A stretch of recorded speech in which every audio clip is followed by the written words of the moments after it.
You're listening to a 4x4 Radio Network podcast. This month's Centresteer podcast is sponsored by Commonwealth Classics. Commonwealth Classics is a direct importer of classic vehicles from Europe and South America and has a rotating collection of rare and unique Land Rovers. Their showroom is located in Virginia, just 45 minutes from Washington, D.C., and about 3 hours from Pittsburgh, Pennsylvania. Visit www.cwclassics.com to view their current inventory of classic vehicles. And thanks to Commonwealth Classics for the continued support of the podcast.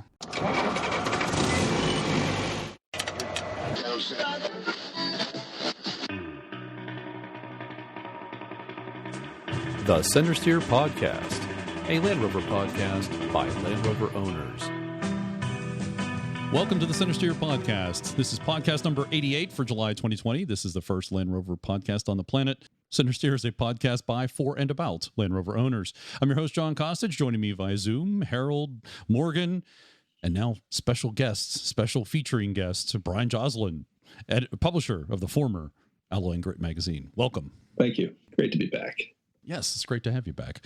Our guest this month is Garrick, Olsen, and David Allton of the Minnesota Land Rover Club. They will be in the studio tomorrow, the day after we're recording the news segment. They're going to pick up Oxford for the next leg of its tour. Brian, we should probably spend a moment or two to explain what's happened to Alloy and Grits, and we'll have you on as a guest, I'm hoping, next month to a little more further explanation. Sure. Yeah.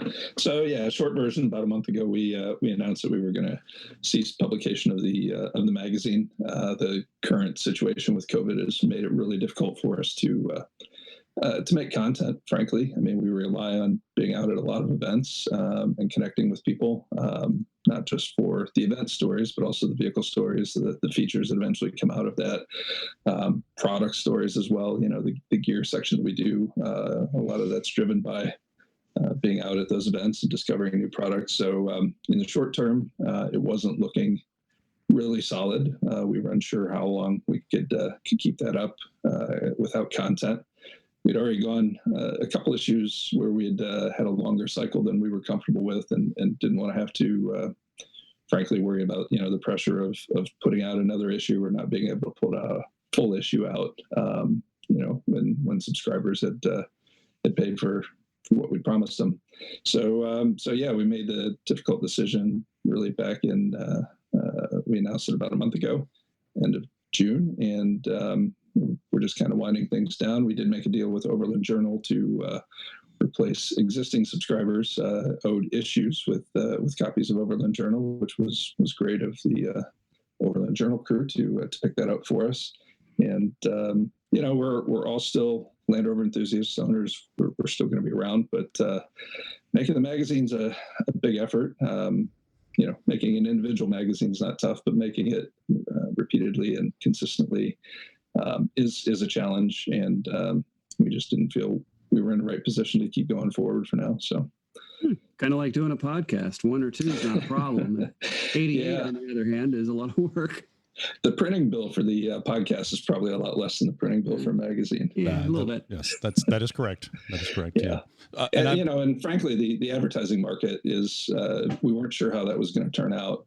A lot of the businesses that supported Alloy and Grit are small businesses with lean staffs, and it was just some of them, most of my, I assume at this point, are still surviving, but we couldn't be guaranteed of that. And so that was a compounding factor as well. Not trying to extort money out of people that were just trying to keep their businesses going. So no, but you have obviously expenses and you're in it to make money. But I think, like you say, the bottom line is you're just not able to come up with content, and that really just kills it more than anything else. More than anything else, yeah. Not being at events and not being out with, being able to connect with people was the biggest challenge in making a full issue. And even anyone who got the last issue, we pulled up a little short toward the end there. We had to do basically an 88-page issue instead of the standard 100 pages that we do.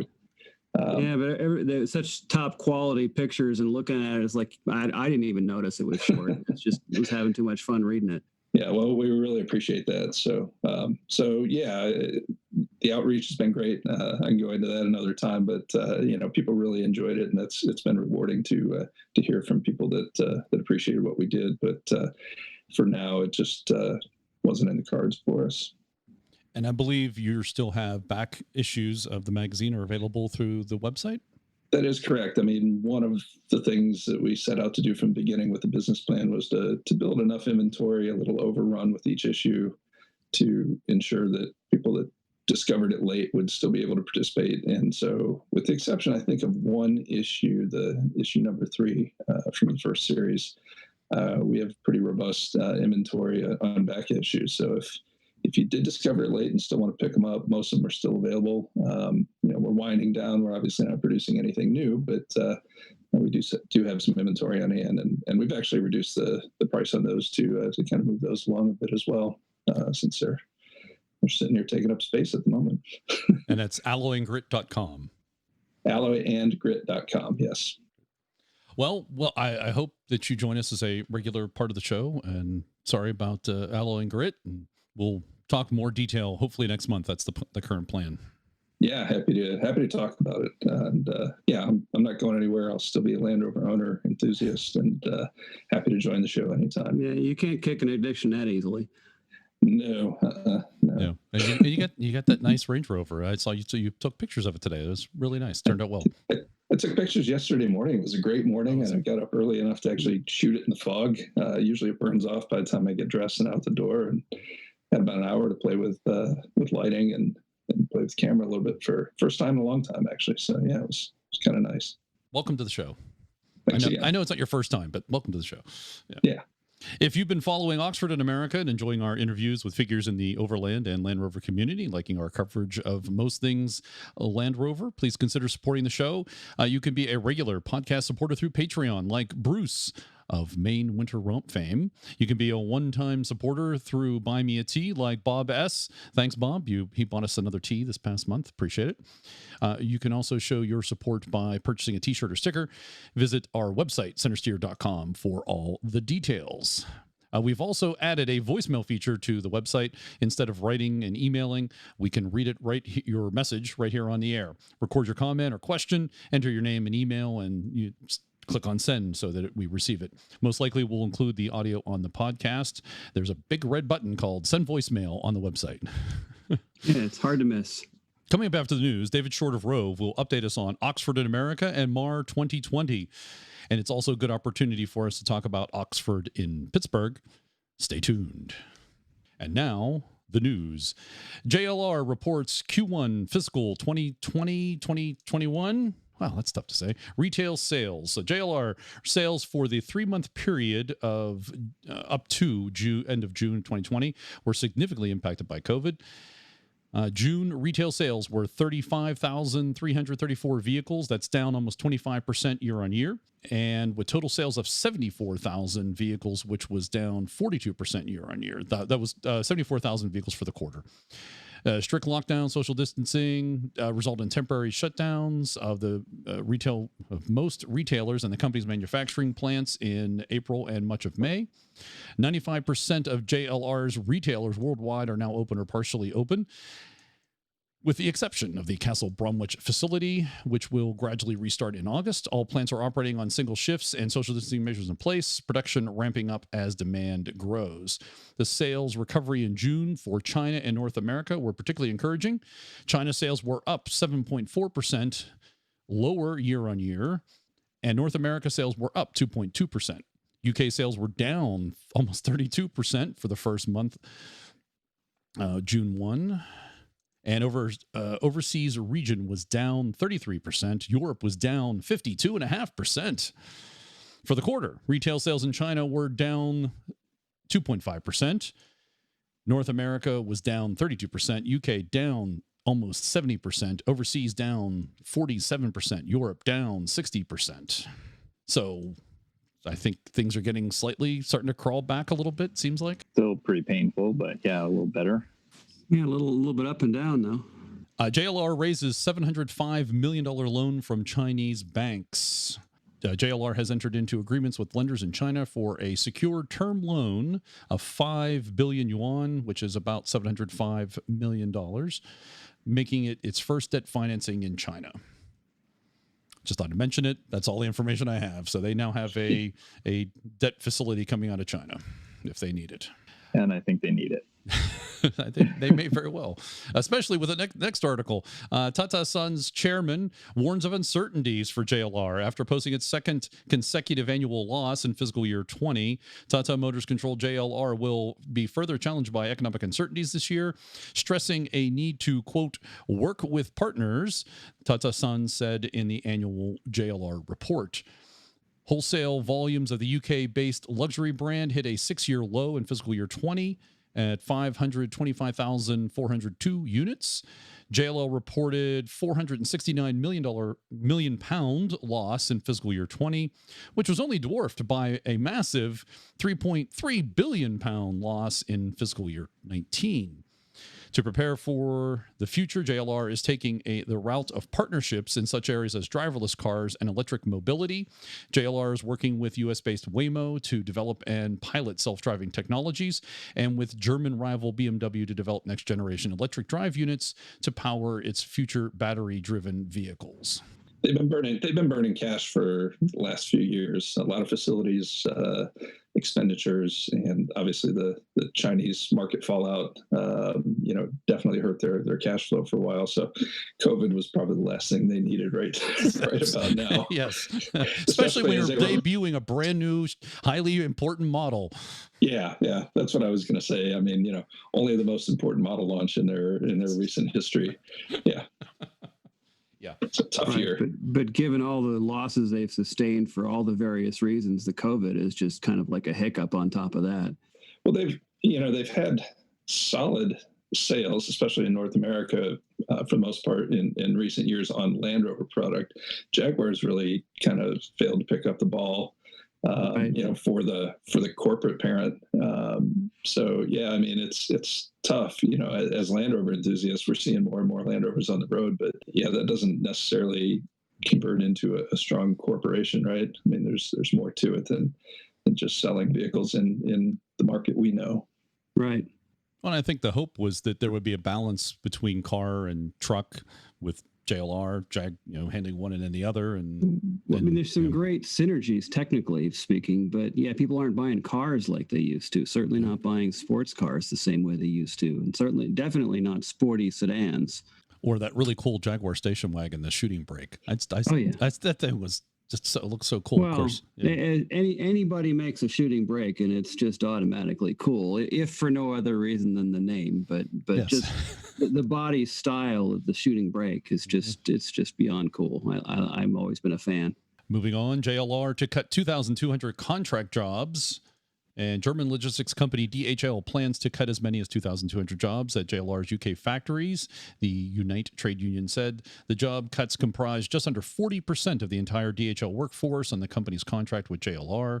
DHL indicated that half of the jobs are due to a decline in car production and half are the result of anticipated efficiency savings. More work from less. Yes, exactly. And one would hope that as maybe production returns and demand continues to grow, hopefully some of those folks will get hired back. 1.5 million and counting. JLR celebrates clean engine manufacturing milestone. JLR has produced 1.5 million Ingenium engines as the UK manufacturer celebrates its leading facility, adding a new advanced powertrain offering. The latest addition to the Ingenium range is a 6-cylinder diesel engine, which offers enhanced performance, smoothness, and efficiency, powering the new Range Rover and new Range Rover Sport. The advanced inline Ingenium diesel engine, featuring mild hybrid technology, joins the range of clean and efficient 6-cylinder petrol and 4-cylinder petrol and diesel engines manufactured in the West Midlands. I've not heard of mild hybrid before. Is that new, or is that new for Land Rover? No, the mild hybrid's been around for the last couple of model years now. That's the basically where the hybrid drivetrain, the electric motor, gives a boost to the bottom end of the combustion cycle. So it can run on strictly hybrid for short spells, or strictly electric motor for short spells. So not a plug-in hybrid. It relies on the gas motor for recharging. It's interesting that it's only going in the Range Rovers and not the rest of the line. I think the technology is expensive, and they need that margin in the upper end. Right. Well, actually, I think there's some more detail in the next article. This is specifically about that diesel engine. Land Rover has introduced a new engine of straight six diesel to the Range Rover and Range Rover Sport. The new straight six also earns the mild hybrid electric vehicle status courtesy of a 48-volt architecture, which has been grafted to it. Obviously, that doesn't provide it with the 25-mile of electric range that the PHEV grade P400E offers in both the Range Rover and the Sport. But the MHEV variants do offer up to 34 miles per gallon for those inclined to take advantage of Land Rover's gift for long-distance touring. I think the primary difference is that the MHEV, the mild hybrid, is really just, it's a belt drive. If I remember correctly, it's a belt drive alternator, basically, that acts like a boosting motor, and it just boosts the output of the engine, so you're not asking as much from the internal combustion, but it's not capable. It's not capable of propulsion on its own. Whereas the mild is capable. The PHEV, the plug-in hybrid, can operate strictly on the electric motor, but the mild hybrid does not have the output necessary to do that. It's just to add a little bit of kick to the internal combustion engine. Okay. Extend range, extend mileage. Yeah, it's in line. I don't think it can be decoupled from the combustion engine. It's always in tandem with the combustion cycle. So it's all, and I know it's different, but just in thinking about it, it's almost like a supercharger or turbocharger, that it's right in line with what the engine's already doing. Some detail in the article if you want to read about the torque and such. I like this part though, about speed. Land Rover claims 6.9 seconds to 62 miles per hour for the most powerful ingenium in the Sport livery. I'm always, anytime there's single digits for speed, I kind of have to laugh. Yeah, and out of a diesel, that's pretty good. Yeah. So I was driving my Jetta, which is 6-speed diesel, and there was some hepped up Ford F-150, and he kind of punched it, and I was behind him, and I kept right pace with him. It was just kind of fun. JLR fuel cell project to counter diminishing returns of batteries in big SUVs. This is, I'm going to read a couple things here, and it skips a bit, so apologize. JLR's involvement in hydrogen fuel cell development goes well beyond backroom tinkering. Let's see. This is Nick Rogers, who's the JLR Executive Director of Product Engineering. He says, quote, "It's absolutely really, really important. We truly believe that hydrogen has a real place and opportunity, particularly in the bigger vehicles. In some of the bigger vehicles, we're diminishing returns in terms of the amount of energy you can store in a battery for the weight of the car. You're in a space where, unfortunately, you're making cars so much heavier that you're then using much of that energy just to cart the heavy weight about. And so the opportunity with hydrogen, where you skinny it down and effectively replace the internal combustion engine with a hydrogen machine that creates energy, and then you use a battery pack, is a very, very similar to a PHEV." It's also very similar to the Apollo 13, so be careful when you stir the tanks. Yeah, I mean, the biggest problem with hydrogen is the delivery network, that it's just not there. Yeah, there is no infrastructure to distribute and sell it.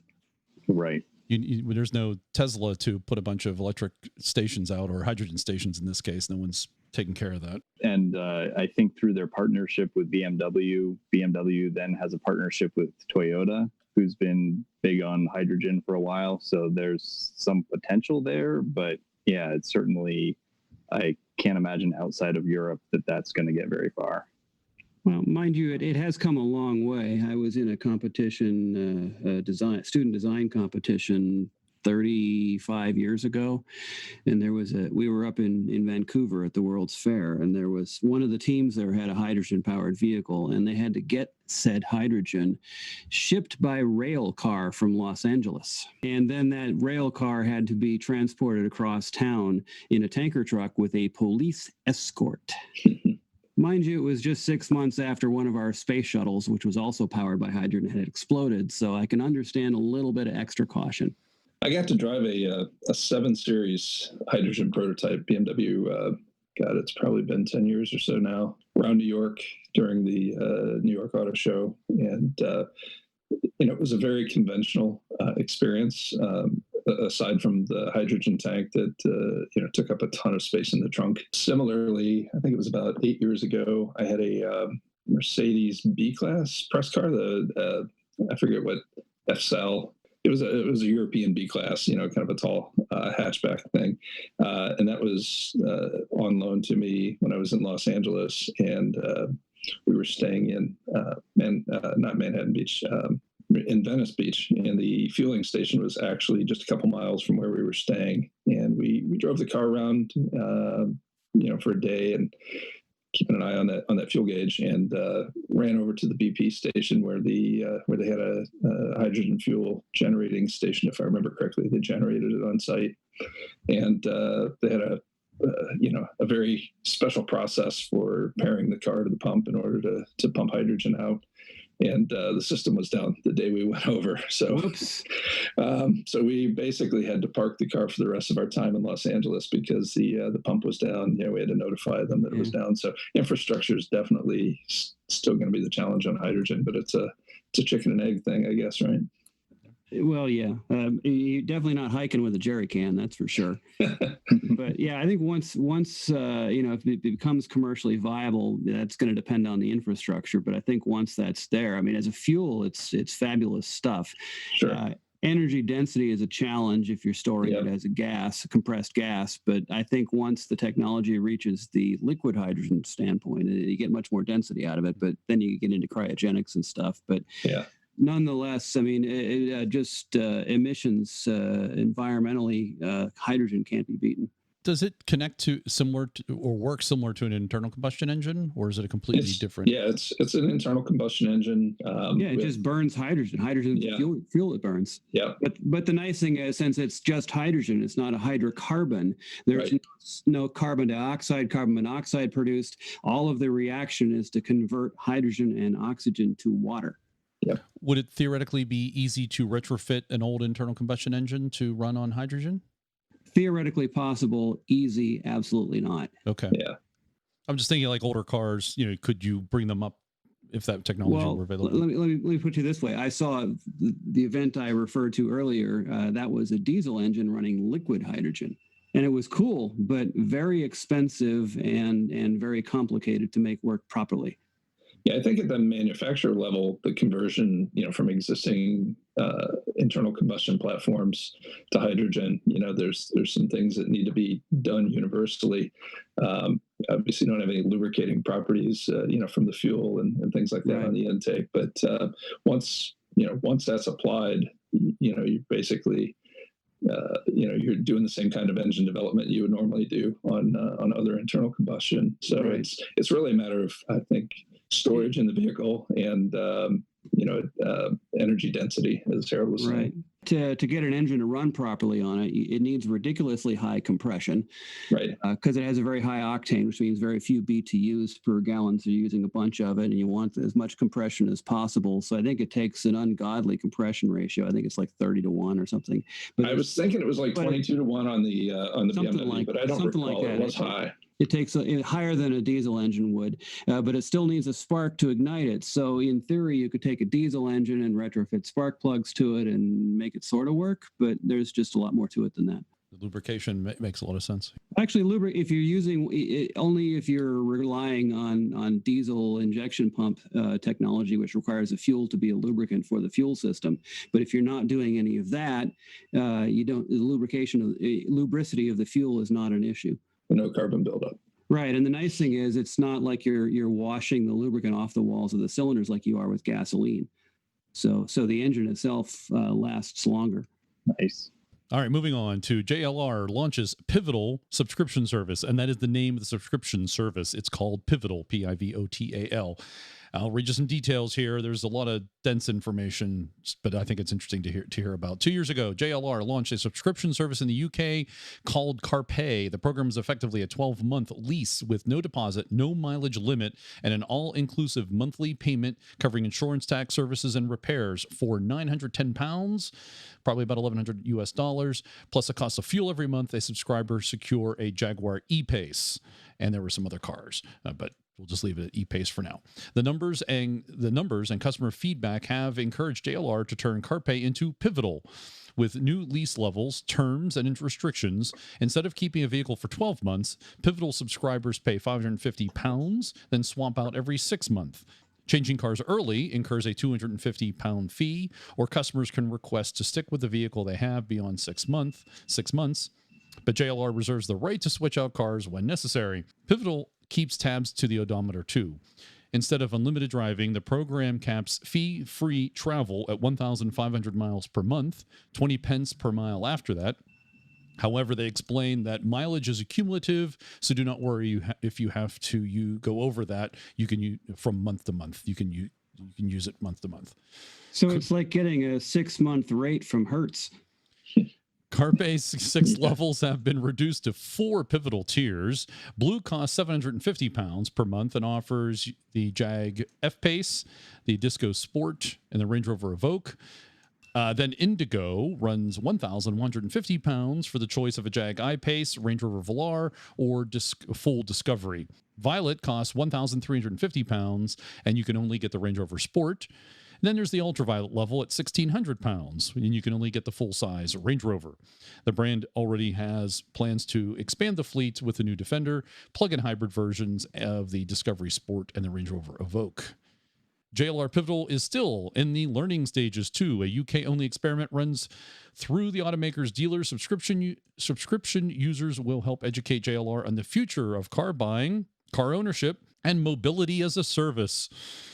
IT people are rolling their eyes and going to, okay. According to Frost & Sullivan research, the brand's cities, roughly 18% of drivers prefer subscription to ownership, and they could account for nearly 10% of all new sales in the US and Europe by 2020, equivalent to some 16 million vehicles.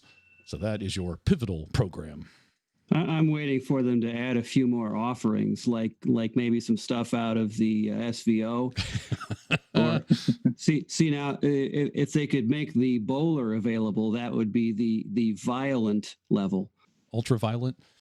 Yeah, ultraviolent would be the bowler, I guess. I suspect there are restrictions in there, like don't take it off road. I would have to imagine they're not going to want you to test anything like that. All right, JLR comes up with new gesture control system for cars. JLR envisions a not-too-distant future where its cars have touchless monitors to reduce the spread of bacteria. The automaker teamed up with Cambridge University and came up with touchless touchscreens or an AI-powered gesture reading system in the wake of the pandemic. The technology, called predictive touch, responds by guessing where a driver intends to tap a screen with their fingers, making contact with the surface. The theory is that it would enable motorists to pay more attention to the road and less attention to buttons while driving. It's also created to be useful when you're on a bumpy street and it's hard to tap the correct area of the touchscreen. Technology shows the technology could reduce a driver's touchscreen interaction time by up to 50%. I wonder if you can teach it some new gestures of your own. Probably could. JLR and Cambridge have already patented the technology, which they say will become more accurate at reading finger motion over time. The software could seamlessly integrate it into existing touchscreens and interactive displays, they claim. Yeah, it's definitely interesting, especially the possibility of reducing user focus time by 50%. Because, yeah, that's the problem with touch screens, is that you really do have to focus on them to do anything, whereas traditional knobs and buttons and switches you can do purely by feel. Right. The touch screens, I have to look down for a while and adjust my glasses and all that kind of nonsense.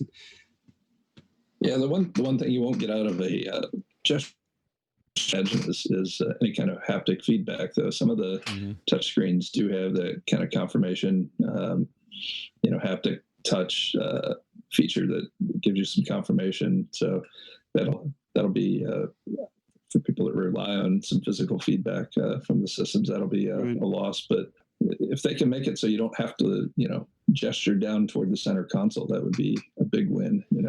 If you're actually looking at your gestures, in your peripheral instead of down low where the controls are, that would be even better.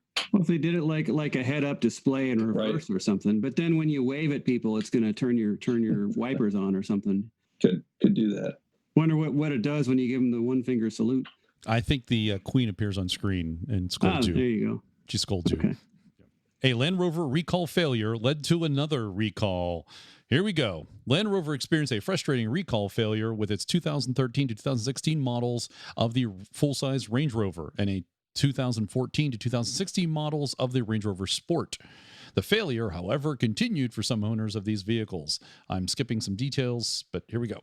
The story began back in 2015 when Land Rover issued a recall for a door latch problem. Owners found that the doors they initially thought were closed and latched apparently weren't. Much to the driver's surprise, the door would open while the vehicle was in motion. Land Rover determined that the issue stemmed from a short circuit in the electronics of the keyless entry system. It appears that a lever stopped before reaching its original position where it would normally latch and close the door. To remedy the situation, Land Rover recalled 65,000 Range Rovers. It fixed the problem by updating the software within the keyless entry system. An investigation from NHTSA here in the U.S. began in 2017, where complaints poured in from owners indicating the recall really didn't work. Land Rover engineers evaluated the situation once again and reported the owners were right, and the recall issue wasn't really fixed after all. In 2019, Land Rover again recalled 2016 models affected by the original fix to properly repair the issue. This time, it determined that the best course of action for those who failed door latch mechanisms was to disable the keyless entry system altogether. NHTSA closed the investigation. But in 2020, there's another recall for 785 models of the 2016 Range Rover and Range Rover Sport. This time, vehicles that had previously been repaired by door latch recall now need another software update to correct a spring issue within the door latch mechanism. It's like the jack stands at Harbor Freight. Exactly. Yeah, that's true. We should mention that too. I don't have the story for it, but yeah, if you've replaced your Pittsburgh branded Harbor Freight jack stands, they've recalled the backup ones or the new ones. I guess that's like a subscription service too. You just keep taking your jack stands back every 6 months and get new ones. There we go. That's a good way to do that. Good way to do that. Subscribe to Junk Tools. There you go. Here's proof a new Land Rover V8 is coming. The new 2020 Land Rover Defender 110 is only available with 2 engine options, 2-liter turbocharged inline 4 and a 3-liter turbocharged inline 6 mild hybrid. However, reports have claimed a new V8 powered Defender is joining the lineup, and now we finally have proof. This is Car Buzz. Our spy photographers have caught Land Rover testing a mysterious Defender prototype that appears to be the new Defender 110 V8. While it looks like a regular Defender 110, a closer look reveals that this prototype is sporting a quad exhaust system with square tips and a large muffler. Only Jaguar Land Rovers with V8 engines are fitted with quad exhaust systems, seemingly confirming that they're working on a new Defender V8. The new Defender V8 should be more powerful than the limited edition 400 horsepower Defender V8 Works, built to celebrate the iconic off-roader's 70th anniversary. So far, the new V8 Defender has only been spied in 4-door 110 guys, so they'll wait to see if they put it into the new 90. There you go. Maybe we might. I don't know. And of course, no word if it comes to America, but hopefully. Of course, maybe they just took a 6-cylinder and bolted a V8 muffler under it just to see what the public reaction might be. If it generates a buzz, then maybe they need to build it. If people ignore it, then probably not. My guess is they're saving it for an SVR model. SVR, autobiography, add a few more words on there till the name gets long enough. Speaking of which, thank you, Harold, for a good transition. This Forbes article I really liked. It was so well written. Carl Brower, I think, wrote a really, really well written article, especially about in the automotive industry. Nothing against you, Brian. I was not lumping you in with all the other kind of generic writers. You're not. But this one stood out to me. So this is a 2020 Range Rover Velar SV Autobiography Dynamic Edition review. I'm going to read a good portion of this. Was that the article itself, or was that just the name of the article? It's a long name for a vehicle. Before you can appreciate what the 2020 Land Rover Range Rover Velar SV Autobiography Dynamic Edition represents, you have to agree to 2 things. First, you have to be okay with the fact that this Land Rover is anything but a hardcore Land Rover. You should not be roving over land or overland rovering or doing any other type of off-pavement adventures in this Range Rover Velar SV Autobiography Dynamic Edition. This is a high-performance machine with optional 22-inch wheels and 40 series tires, putting this version of the Range Rover Velar more at home on pavement than off. The second thing, you must embrace its length of its SUV's name, including model year, its 9-word sequence to say this model's full title: 1, 2020, 2, Land, 3, Rover, 4, Range, 5, Rover, 6, Velar, 7, SV Autobiography, 8, Dynamic, 9, Edition. Luckily, we live in a primarily digital world now, meaning we can be pretty fast and loose with the word real estate. So that's as long as you're not using those raised stick-on letters on the bonnet for all that. So it's an LR, RR, Velar, SVAED. Yes. Do that again. I'm gonna see if you can do that again. RR, 3 times LR, fast. LR, RR, Velar, SVAED. ED. Oh, that's much better. Always finish with ED. ED, of course. You need those blue pills for that. The heart of this high-performance SUV starts where most high-performance models start, under the hood. Under the Velar SV Autobiography hood is a turbocharged 5-liter V8 making 550 horsepower, 500 pound-feet of torque. That's enough to move the Velar from 0 to 60 in about 4 seconds, while offering a top speed of 170 miles per hour. Impressive for 4,500-pound SUV. The straight line speed of the Velar, accompanied by the V8's glorious exhaust note as it screams towards 6,700 RPM redline, would be enough to justify the SV Autobiography's $90,000 starting price.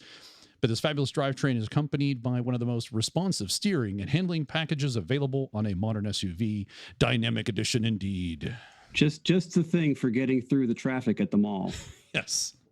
4 seconds. 4 seconds. Oh, yeah. Concluding this article, it's a good start. Rivaling the 2020 Velar SV Autobiography's performance and plush cabin is an exterior design that works better than most performance-oriented luxury SUVs. Rather than dropping the rear roofline in an attempt to create fastback profile, as seen on other competitors, the Velar maintains a squared-off rear roofline that not only looks better but provides superior rear headroom and cargo space. Bonus points to Land Rover for putting form and function in happy coexistence. Well, if it does 0 to 60 in 4 seconds, it doesn't need to look fast because it is fast. Wrap it all together, and you're left with one of the most capable, at least on pavement, luxurious and attractive luxury SUVs on the market. Whether working the 8-speed automatic transmission through its steering wheel mounted paddle shifters just to hear that glorious 5-liter V8, or relaxing on a long family drive with plenty of room for rear passengers and their luggage, the 2020 Land Rover, Range Rover, Velar, SV Autobiography Dynamic Edition is a multi-talented as its name is long. Yeah, I like the part about the V8 relaxing, because I'm just thinking, you just lay your foot down to the floor and you're working through the paddle shifters, and every time you upshift, the engine just goes, thank you. Let's do it again. Oh, thank you. I think on these SV models, they should quote the 0 to 60 times on a 45-degree incline. Land Rover is one of the few companies that still quotes fording depth as one of their critical features. I think if they're going to build high performance off-roaders, they need to quote in, at maximum climb angle, the 0 to 60 time as well. Or with a pulling sled behind it. How about going through mud? Well, there you go, because back in the 80s, the Lamborghini SUV, the LM002, those had they used to put the spec down that they would do 120 miles an hour in loose sand. The 2021 Range Rover Sport enhanced with diesel MHEV in special editions. Land Rover's keeping things fresh for the 2021 model year of the Range Rover Sport. They are revealing hosts of design and technical enhancements across the range. It's also premiering a new powertrain choice along with 3 limited edition HSE Silver, HSE Dynamic Black, and SVR Carbon Edition. It's first and foremost, the Range Rover Sport will arrive at UK dealerships. The price is £65,000 with a new V8. No, it's not a V8. It's a 48-volt mild hybrid diesel option, a 6-cylinder part of the Ingenium series. It's the first application for the Sport and represents an in-house development. And the one I wanted to call out simply because it's the Carbon Edition is the SVR Carbon Edition is exclusive to the 575 PS high performance version and arrives with a full range of carbon fiber elements, including interior detailing and a carbon fiber engine cover. Must be a German publication. They're talking about 575 PS. I was wondering, that's autoevolution.com. Must be. PS is German for HP. Pretty much, yes. More or less. I mean, there's some technical differences in terms of testing methods, but yeah, basically that's their version. Yeah, it's DIN horsepower versus SAE horsepower, but yeah, it's horsepower. Pretty much, yeah. Yep. So I just thought interesting they were using carbon fiber. I think we've seen it before, but clearly it's at the high end. Cosmetic, though. Yeah. I know it doesn't sound structural. Mm-hmm. Oh, yeah, exactly. Probably just lose some weight so they can go a little faster. It's just the stickers on the dash look like carbon as opposed to looking like wood grain. Yeah. Yeah. Because 4 seconds is not fast enough. Some new Defender news. The 2021 Land Rover Defender reports for work van duty. Land Rover calls its worksite-oriented Defender in honor of the official hardtop accessory available for the original series of Land Rovers. The modern off-roader gets prepped for work by shedding the Defender's extra rows of seats, which means that it sits only to a standard. It can accommodate a third occupant in an optional center-mounted jump seat, though there are sadly no available photos of this quaint seating arrangement. Hardtop also tout a roughly 7,700-pound towing capacity, though that only puts them in the same neighborhood as a 2020 Ford Ranger with the trailer tow package. And while a tow package-equipped Ranger starts at $26,745, Land Rover anticipates that the Defender hardtop will start somewhere around $43,600 American. Land Rover hasn't yet indicated that it will sell the Defender hardtop in the United States. And given that the new Ford F-150 will go on sale around the same time, not to mention trounce it for job site utility at a lower price, one imagines Land Rover will most likely stay on its side of the pond. We're not getting it. Yet another example of the cool stuff we're not allowed to have. Yep. But I guess they are removing the center seats. The second row of seats is not there either. Yep, true cargo van or cargo hauler. Coventry Live, had more on this also. Let me see if there's anything to call out from the second article. Oh, both the 90 and the 110 will have the hardtop name to the family. The commercial Defender derivatives are to be made on the edge of Coventry, being produced at JLR's SVO Center in Wrighton. The hardtop name dates back to the 50s. With the introduction of the demountable, hardtops gave early series Land Rovers added security and protection from the elements. The hardtop models are expected to start from 35,000 pounds, not including VAT. So they're not being built in Slovakia. Well, that's probably because of limited production, perhaps. But I wonder if they're removing the second row of seats. Are they also removing the second row of doors? It does not appear. The picture, the picture of the 110 here still has that second door. That would be a total re-engineering of the 110 body. So yeah, my guess is it's dual side access is the way that's going to be. There we go. Now cargo ports, yes. Yeah. Nice.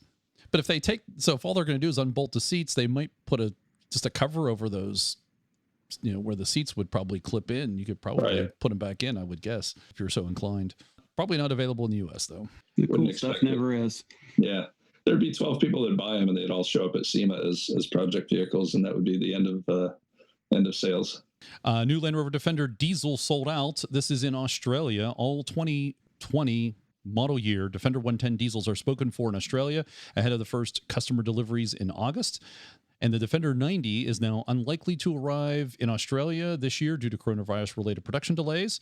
JLR Australia won't disclose how many vehicles are in its initial allocation of the Defender 110s, but said 58% of the pre-orders were for diesel models, the two cheapest models in the range, the entry-level D200 priced at $70,000 Australian. It'll be interesting to see how the new 90 does in Australia, because 90s historically have not been a thing in Australia.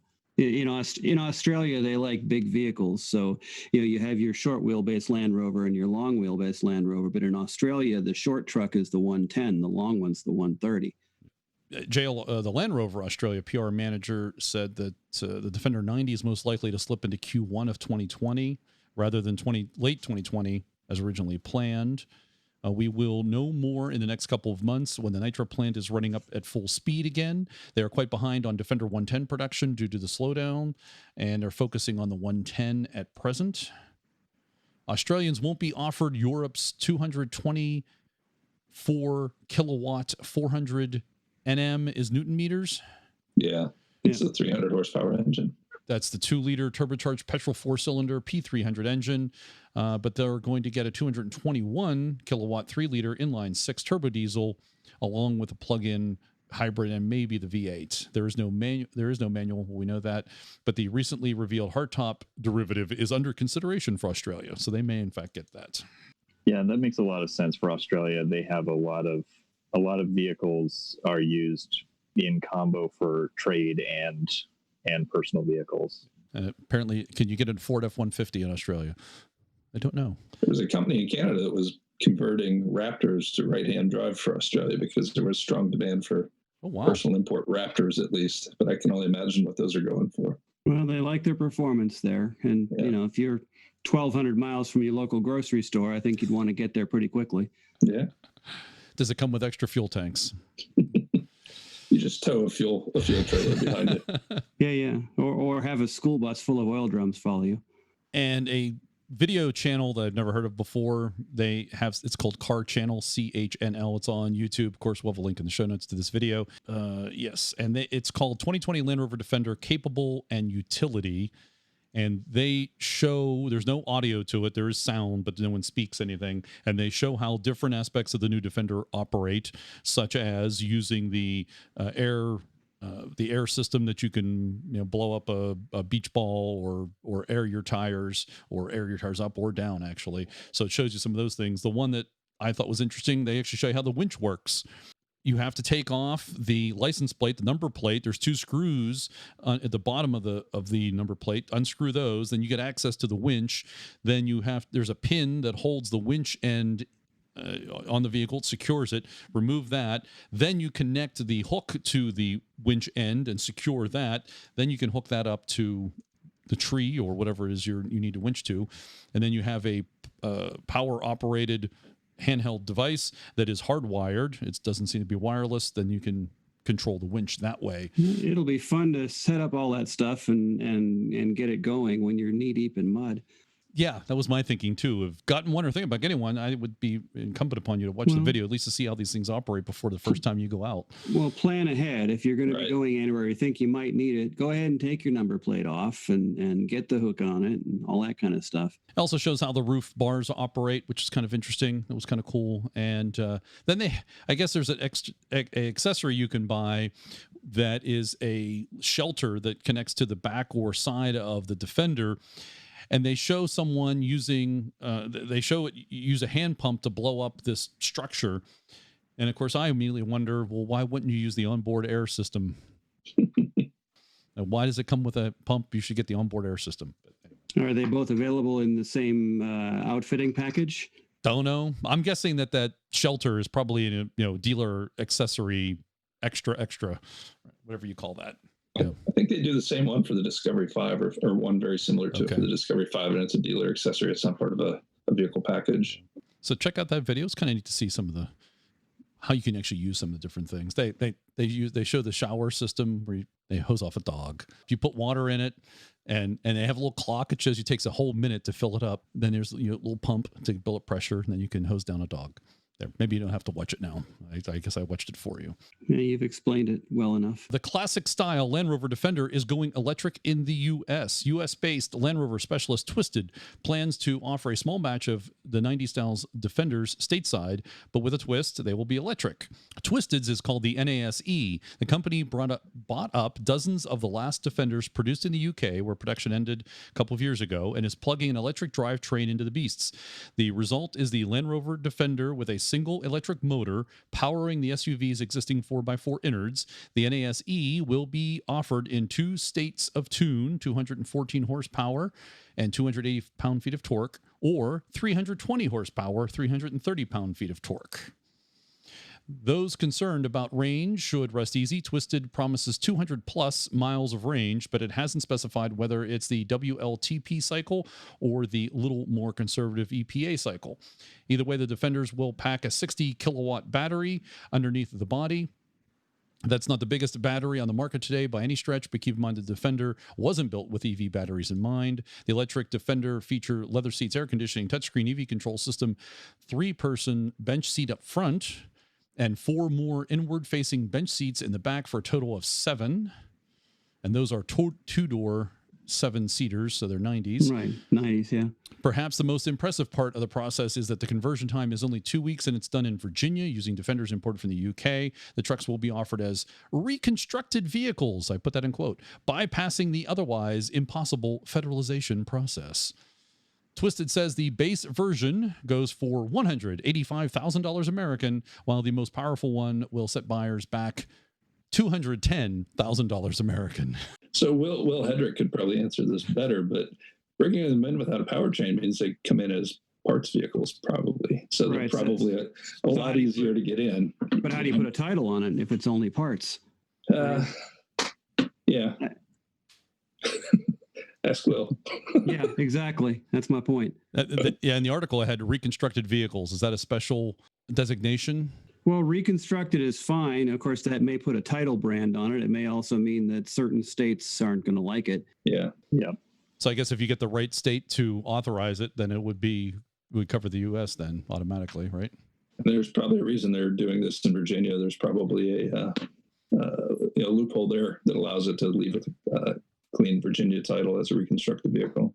And that is the end of Land Rover news, but not the end of the news segment. The Enos Grenadier looks a lot like the old Land Rover Defender, and that's the point. So Car and Driver, I think, had a nice summation of the Enos, I guess the Grenadier. There's much to like about the new Land Rover Defender, but the similarities between its rugged predecessor, last sold in the U.S. in 1997, are clearly limited. Not so the new Grenadier, officially unveiled today, a car directly inspired by the original Land Rover, and is set to be sold in the U.S., which is not something I'd heard before. Radcliffe named the project after the pub in London where the idea was hatched, the Grenadier in Belgravia. At that point, JLR started legal proceedings, only for it to be revealed that the larger company had never gotten around to trademarking the shape of the original Defender, and that its attempts to do so retrospectively were prevented when the UK's Intellectual Property Office decided the shape wasn't sufficiently different from other SUVs to justify the award of a trademark. Wow. Off-road ability will come from solid axles and lockable differentials rather than airbags and clever traction control. The belt line around the top of the doors is capable of carrying a load, allowing items to be mounted to the outside. And like the Jeep Wrangler, users will be able to fully remove the doors. Integrated roof bar allow loads to be carried without a rack, and the flat-topped fenders are strong enough to carry a person's weight. We're told that all Grenadiers will also carry wiring for extra lights and external accessories, and although the company hasn't released any images of the cabin yet, that it will be waterproof enough to be cleaned out with a hose. At the rear of the Grenadier, it's most obviously different from the original Land Rover, with a full-width rear door featuring a vertical split. The shorter door is capable of taking the weight of a roof access ladder, while the larger one will carry a full-size spare wheel. We're promised the trunk space will be sufficient to take 47-inch by 31-inch European pallet. There's also a drop-down panel on the outside of the trunk to allow dirty or smelly items to be put directly into the stowage compartment from the outside of the vehicle. Enos says it will build up to 25,000 a year for global sale, and that the Grenadier will be offered in the U.S. with full federal approval. Ooh. Very nice. Airbags, electronic stability control, et cetera, et cetera. Backup camera, yeah. Right, yeah, all that nifty stuff. What I thought was interesting is that they're one of their design goals is the ability to clean it out with the hose. I'm thinking they kind of came up short of the Defender in that regard, because the Defender can be cleaned out by driving it in the rain. So can my feet. Because if it rains, I keep my shoes on and my feet get clean. You don't need a hose to hose it out, is what I'm saying. Just drive it in the rain or through a car wash. You get both inside and outside for one cost. And also revealed this past month was the new Ford Bronco and Bronco Sport. I'm going to read just a little bit of a comparison. Autoblog did this. They compared the 2021 Ford Bronco and the Bronco Sport with the new Defender. And the 2021 Bronco and Bronco Sport are spearheads for Ford's new 4x4 sub-brand, with the former taking the fight directly to the Jeep Wrangler and the latter providing Ford with a more rugged alternative to the Escape. We've already looked at how the Bronco and the Bronco Sport compare to their mainstream competition. We'd also see how the Bronco stacks up to the Land Rover Defender. They're trying to get a more rugged alternative to the Escape. In other words, they're trying to cut ties with Jerry. So you can take a look at the article yourself and see all the details. They give you the numbers of, power and torque and transmission and maximum towing, ground clearance, and all those things. I'll let you take a look at that if you're interested in comparing the two. And you've probably already seen pictures of the differences. The big one that stands out to me, if I remember correctly, Morgan, is what, towing capacity? Is that the one? Yeah, it's about double the towing capacity. More than double. It's 3,500 pounds for the Bronco and 8,200 pounds for the Defender. Well, it depends on what you expect while towing. I think the Land Rover numbers have always been a little generous. They're assuming you don't care if you accelerate quickly or have any kind of top speed, whereas I think Ford bases those numbers on holding your own on the interstate. I could be wrong. Looks like ground clearance and approach and departure angles all seem to be comparative. I gotta say, I like the look of the Bronco. They've done a really good job of retaining the heritage of the Bronco look. It looks like an old Bronco, but it's a modern vehicle. Actually, I think the windows in the doors are kind of cool. I like that. I think they did a great job of considering how people want to use the vehicle. Conversely, I find the design a little lazy in comparison to the Defender design, because I think it relies too heavily on its retro appeal. It's not a very forward design in terms of a modern one, but I guess if you like the look of an old Bronco, it definitely has the look of an old Bronco. There's a lot of people out there that miss the old Bronco, but also you got to keep in mind that in this country, retro seems to be working. Jeep is selling them just like hotcakes and stuff that looks like the old Jeep. And so if Bronco's going after the Wrangler, they kind of need the same formula. Yeah, I think Jeep has done obviously they've had an unbroken lineage, but I think they've done a great job of modernizing, progressively with the Wrangler. Right. I need to see the Bronco in person before I, unload full judgment on it. But from what I've seen, I'm not overwhelmed by the design. It looks really big and heavy.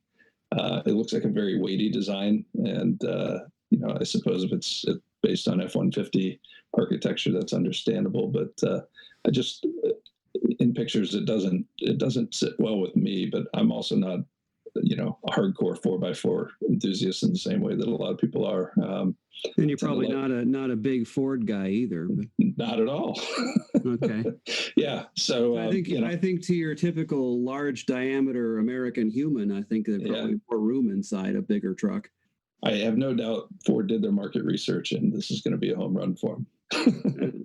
There won't be one in my driveway, but there probably wouldn't have been any. And there doesn't have to be. Yeah.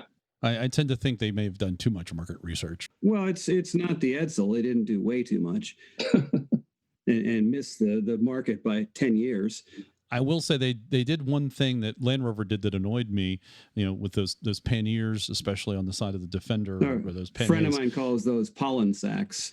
And on the Bronco, what is going on with the top of the hood with those? I don't even know what they are. They're at the corners. It looked like handles that are not handles at the top of the hood at the right above the headlights. I'm like, why? I don't get it. It just doesn't fit the design. It doesn't fit anything. I don't even know what they are. And granted, I haven't done a lot of research. I just look at some of the pictures, but it just stands out to me as no. Yeah. I'd have to see it in person to see what the intent was there. Ford actually is also trying to grow the community, which is good for them. With every new Ford Bronco will come a free off-road driving school. Every Bronco and Bronco Sport Badlands, I guess that's a sub-model, will include admission to Ford's Bronco Off-Road EO, That's road with an EO at the end. Experience. The program will take place at one of Ford's 4 off-road experience centers, which will all feature obstacle courses designed to teach off-roading fundamentals.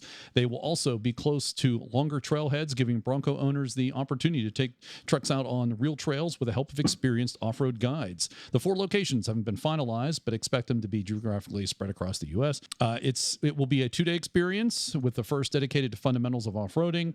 This will include not only driving techniques, but also core tenets of exploration, leave no trace and tread lightly. Ford knows that many Bronco owners won't have off-road experience, so they will want to bring them up to speed in a closed environment with loaner vehicles so that they'll feel comfortable taking their own trucks on the trails. Community building is also part of this and necessary to take on Jeep's massive enthusiast support network, which is why day 1 will also feature a bonfire and lots of time for socializing. On day 2, you'll be able to pick a more intense second day of off-roading or an outdoor experience. Think of hiking, kayaking, or rafting. Hopefully that bonfire will be a planned event, not just one of the vehicles is going to burst at some point. So good for them, though. It's good to hear that they were doing that. It's good. There is people that like the Scout, and you're going to new people trying to come into their business and buy a truck, and so yeah, it's a good opportunity for them. Well, it's a lot, and it's a lot like some of the sports cars and high performance hypercars and stuff that come with a driving school to handle that sort of thing responsibly. So it's like that in the sense that there probably are some customers buying these things that are first time 4x4 owners, and a little education would be a good thing.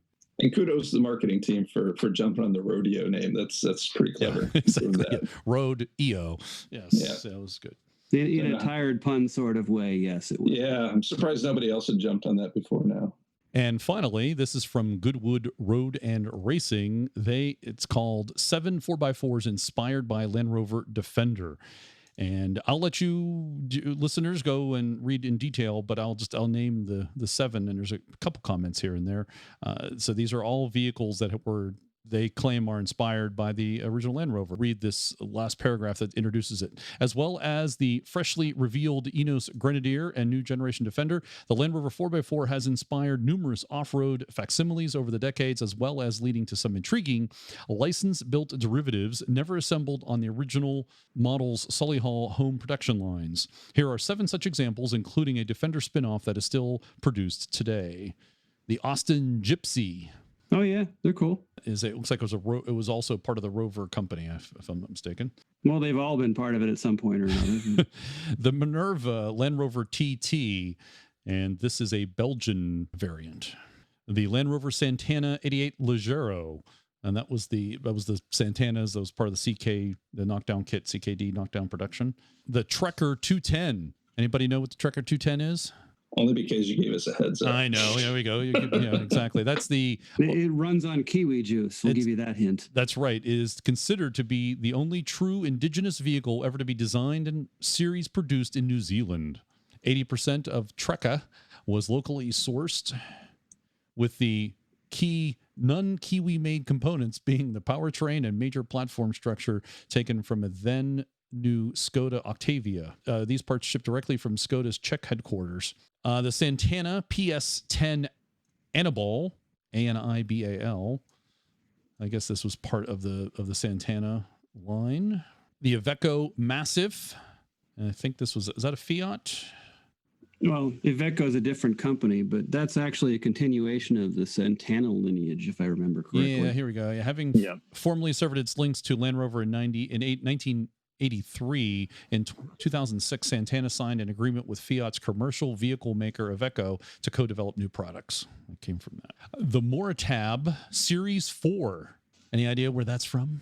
I think that's the one that's still in production, but the Moratab Series 4. That is the Iranian variant. Let's see. It says here, before branching out into the manufacture of Land Rovers under license from Rover in 1962, that was the Moratab Industrial Manufacturing Company, founded in 1957. Yeah, go check that out. They have pictures of each of those if you want to see variants of Land Rovers around the world. And that's the news for July 2020.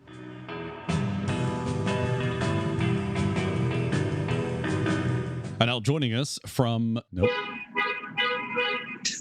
It's me. Sorry. Good. That's a good way to get you on the show. That beeping you heard is David Short joining us.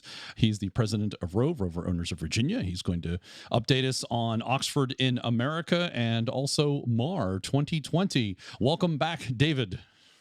Thanks, John. Thanks, Harold. Appreciate being back on the show. So, it sounds like you're in the mobile Rove World headquarters tonight. No, we're actually walking the streets of downtown Leesburg tonight. Okay. And thank your wife for allowing you to join us for even a short period of time, because it is your anniversary. So thank her for that. We appreciate that. Will do. Pass it on to her. Yes, thank you. So what's going on with Oxford in America? Well, yeah, thanks for asking. COVID obviously has put a big damper on the Oxford social calendar for 2020. Really? Yeah, surprise. But we've been working really hard to kind of get to do what we can. We did suffer some small mechanical problems, and I say that small tongue-in-cheek, mechanical problems with Oxford back since we've had her in the country. She's been giving us a couple of fits and some problems. But once we were slowing down with our events, we were able to take her in New Jersey with our good friend Ben Smith and kind of spend some time and take her apart a little bit and see what was going on with why she was misbehaving so badly. And long story short, Oxford had a cracked piston and a blown head gasket. So we went through the whole process of taking the engine apart, getting the piston replaced, getting the head gasket replaced, tidying up a half a dozen other small things that were just kind of age-related to get sorted out, and got the motor put back together, got the Oxford put back together, and kind of breathed new life into her. It took a lot longer than expected, and that's a feature of COVID. A lot of the international shipments of parts, which should take about a week to week and a half, ended up taking close to 4 or 5 weeks to get from the UK or Canada into the United States. But Oxford, nevertheless, is back on the road. You can learn all about the repair trip from Oxford. You go to YouTube and Google or search on Oxford in America on YouTube. You'll see all the series of Oxford videos, and that's the Oxford in New Jersey video. You'll see all the repairs that we did on Oxford. Is that under the Rove account? No, it's under the Oxford in America account. So you just go to YouTube, search Oxford in America, and you'll see there's videos. There's a video library that's growing under that moniker. So once we got Oxford moving again. Is that new? I didn't realize you had an account for that. No, it's since we got her in January. Okay. Well, there you go. Haven't really pushed it that much. But now that the videos are growing, we'll start pushing it a bit more. But once we got her rolling again, then it's like pushing a boulder off the cliff. It started picking up speed quite a bit. So we were able to get it back from New Jersey with Ben Smith, our friend Ben Smith there. And I took it right over to Jaguar Land Rover North America headquarters and met with our friend Joseph Stavel, who's one of the marketing guys over at Land Rover North America. Spent a couple hours over at Land Rover North America. Of course, obviously, Land Rover North America is closed due to the COVID, but we were able to meet with those guys. They brought a nice Defender out for us to talk to. We did a couple pictures. We talked a little bit about the Oxford project. We met with some of the employees that were there, kind of walked through the parking lot, and we had a real nice morning there at Mahwah, New Jersey, at the corporate headquarters. I actually got to drive a Defender, and that's the story for another day. But all positive thumbs up. New Defender. New Defender, absolutely. From New Jersey, we took it down back to Virginia. That's where the Rover Owners Association of Virginia International Headquarters is located. And our good friend in the club, Charles Galpin, who's one of our members of the Rover Owners Association of Virginia, he actually won the Aluminum Man Triathlon last year's MAR, and he helped me out by taking Oxford out to a off-highway vehicle road in the George Washington National Forest out near the Shenandoah Valley, Virginia. Yes, and we did a nice afternoon trip there and did an off-road trip there with Oxford. And we were actually teamed with my neighbor who has got a brand new Ford F-150 Raptor. So I thought that was an interesting day, having the juxtaposition of the English 1955 Land Rover with the American Ford F-150 Raptor, the old with the new. English meets America. You couldn't get more American than an F-150. And it was a good afternoon. The driver of the F-150, my neighbor, he got to drive Oxford for a few minutes, got to compare his luxury automatic transmission and air conditioning with Oxford's not, and had a good time with that. Spent some time there in the Shenandoah Valley of Virginia.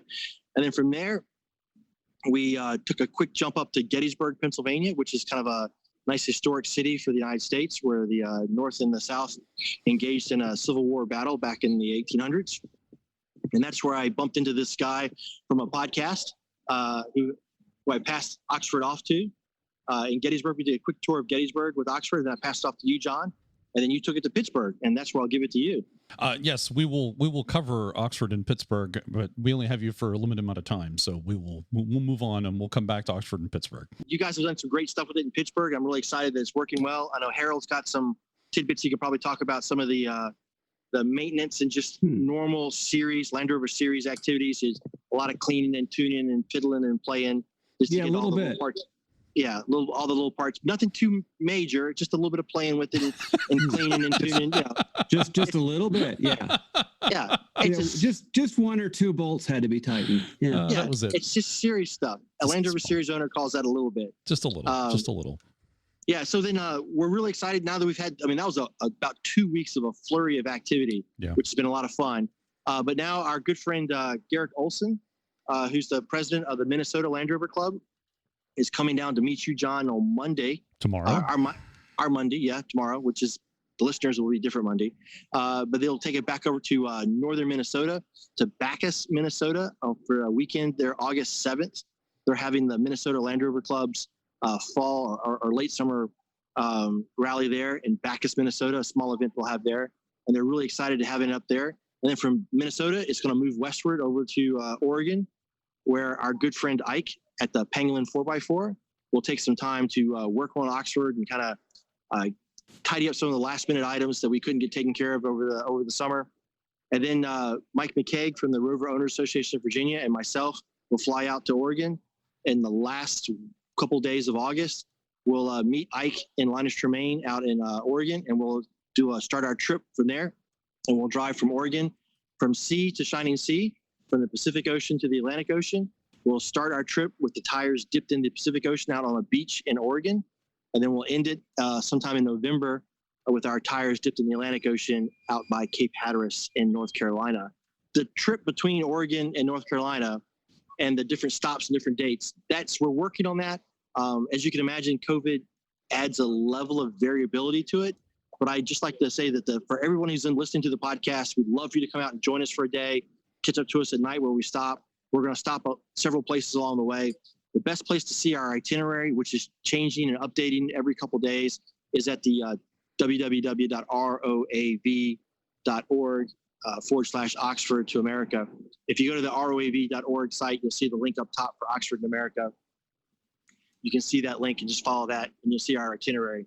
I do recommend everyone do look at that itinerary, do look at the schedule. If you're close by, then definitely see if you can come by and take a look at it. I mean, a lot of questions. Hey, where are you going to be at on this date? I'm like, see the schedule. The schedule's where I'm going to be at, and that's where we're going to kind of work to that schedule. But it's exciting. COVID's put a kind of a kick in the pants to this throughout the year. It canceled most of our big rallies and our big shows, but our cross-country trip, because it's just a couple of us, we can social distance in our vehicles, we can isolate ourselves, and we're still going to drive across the country, seeing interesting places as we go, and still get the accomplishment of sea to shining sea. So it's still on target, still on pace. And we hope to do that during the month of September. Well, if people need to find you, they can always follow the little drips of oil down the road. The little ones or the big ones, yeah. Either way. We did mark a bit of Pittsburgh with Oxford Oil, and actually a very important and old building. The building's older than Oxford, the Cathedral of Learning. We left a mark there. I wonder if they have a petroleum science program in that building. They might. It does have the nationality rooms in the basement, and there is a Welsh room. There's an English room. I believe there's a Scottish room also. It's kind of a special, unique item at the Cathedral of Learning. We'll have links, of course, in the show notes if you need to find out the itinerary. It is rove.org/Oxford travel, but just go to rove.org, ROAV, and there's a link there to all the things that David had talked about. And as he said, he will update the itinerary as information and locations change. David, when do you expect, if you said this, I apologize, I was looking at websites while you were talking there, but when do you expect to start your westward journey? So at the moment, we're hoping to start our trip with the tires in the Pacific Ocean on September 1. That may change one day to the right or to the left, but we'll be out in Oregon, September 1, and we need to end. We'll have a ceremonial end at the Mid-Atlantic Rally, the Rover Owners Association of Virginia Mid-Atlantic Rally, October 1st through the 4th. We'll stop there in Southwest Virginia and have a big kind of ending celebration, and then we'll finish in the November and the second week in November out at Cape Hatteras Island out off of North Carolina. So 1 month to get across the country. That's going to be fun. Yeah, it's 1 month. It's very doable by math. I'm not sure if it'll be doable by Land Rover. We'll see. We'll see if math equals Land Rover. Well, Oxford has its own numerical system, and Oxford has its own chronology. So yeah, it's interesting. Absolutely. Oxford goes at Oxford's pace. So, David, tell us about MAR 2020. I believe you had a board meeting this weekend, and you have new information about MAR. Yeah, so it's been a busy weekend for me. Yeah, getting all the Oxford stuff taken care of, and we had a meeting down near Blacksburg at the Mar Meadows at our campground for the Mid-Atlantic Rally, the MAR. And the board met, and we talked about a lot of things, and we said we think we can and we think we will actually conduct the MAR. The MAR is a go. October 1 through October 4th of this year. We're going to change a lot of the structure of the Mid-Atlantic Rally. It's going to have a lot of forced social distancing in it. We're going to have some reserved campsites this year rather than a free-for-all in the field to force social distancing during our camping. We're not going to have a group meal. We're going to do away with the big top tent and some of the high social contact events or aspects of the event, but we're definitely having the event October 1 through October 4. The details are complicated, to say the least. We're taking some time over the next week or two to kind of get all the details on the website straightened out. Then we'll do a push. So I encourage everyone, if they're interested in attending the Mid-Atlantic Rally, which looks like it's going to be probably the biggest and only Land Rover Rally on the East Coast this year. If you're other than Winter Romp. Yes, Winter Romp and the Mid-Atlantic Rally, it seems to be the two big things for the year. Absolutely. So yeah, just keep an eye on roab.org. We'll get the pushing out on there. We'll get our Facebook page pushed out the details. Expect another, it's the last part of July, first part of August right now. Probably mid-August, we should have the details out and finalized. So definitely keep an eye to it. We are going to do reserved camping and first come, first serve. So if you are interested in attending the event, get your eyes on the webpage fast and see when the registration is going to open, because I anticipate registration will be fast and furious, like a kind of like a rock concert, if you will. And the good camping sites will go fast. So if you're looking to get in there and you got a favorite place to camp at MAR, definitely get in early and get your registration in early. Will there be a limit to the number of participants? Yeah, there's going to be a limit to the number of participants. I don't think it's going to be a huge game changer for us. Typically, for the past few MARs, we've been about 110, 100, 120 trucks, depending on what year it is. We're in that neighborhood. And typically, we've been about 200, 250 people, usually about 2 to 2.5 people per truck has been our average. And of course, it changes every year. Virginia State is asking folks, there's no limitation on our outdoor gatherings, but indoor gatherings are limited to 250. We will be outdoor, but we still want to kind of stick to that 250 person limit to kind of make sure we're still staying within some kind of constructs of state limitations, still trying to be safe, be respectful of the health aspects of it. So it'll be a 250 person cap, which should be our average MAR attendance. Yeah, so as long as it's not any bigger than it's been in the past, it'll be no different. Yeah, absolutely. Now, I don't know whether we'll catch folks that don't normally attend in the past that will attend this year because of the other events like URI and Guy Fawkes, the other events that have been canceled. I don't know whether we'll catch more people for that or not. I don't know. But it should be a regularly attended looking type of MAR. Well, plus you have that nifty little blue 1955 carrot to dangle, so there might be people showing up for that. Yeah, talking about that, our next decision for the board is to pick a theme for the MAR. And you go, is it Oxford in America? Is it the Range Rover 50th anniversary? Is it the launch of the new Defender? Is it COVID theme? I don't know what the theme we're going to be, how we're going to pick a theme, how we're going to pick a T-shirt, how we're going to pick an icon. It's a busy year for sure. I would go with Oxford in America because it's happening and it's happening now. You can easily delay a Range Rover or new Defender launch to another year. That's just an opinion. but it just goes to the point. There's just a lot going on in the Land Rover world right now. It's very exciting. And I believe there will not be an Saturday evening dinner that you're on your own for all food all weekend. Yeah, normally we like to we have a big top tent. We have everyone come in for a big dinner Saturday night, and it's designed to get everyone close together and have a fun time. But I think getting everyone close together is not the theme of 2020. So we're going to not do the big top tent, not do the big dinner. Buffet dinners are kind of passé at this moment. So we're going to ask everyone to kind of plan for themselves and take care of themselves and camp amongst themselves for the dinner. What about the auction? Yeah, no, so we're still going to have a raffle, because we think that's a great opportunity to showcase our sponsors, the sponsors that help make these events happen, just not only for ROAV, but for all the clubs across the country. We had a lot of great sponsors in the United States, the typical big guys that help to put these together. So we're going to have a raffle, help showcase their product, showcase their sponsorship and their level of commitment to the community. We don't have the details how it's going to work out yet, but it will still we'll have ability to people purchase raffle tickets and raffle off some great prizes. So it's that aspect should still exist. I just can't tell you what it's going to look like. So thanks for the update on MAR then, and check rove.org and keep an eye on that. I assume you'll also be posting on Facebook and wherever else you put things. Yeah, for sure. ROAV.org and the ROAV Facebook site as well. Great places to look. And also you can look at Oxford in America on Facebook as well.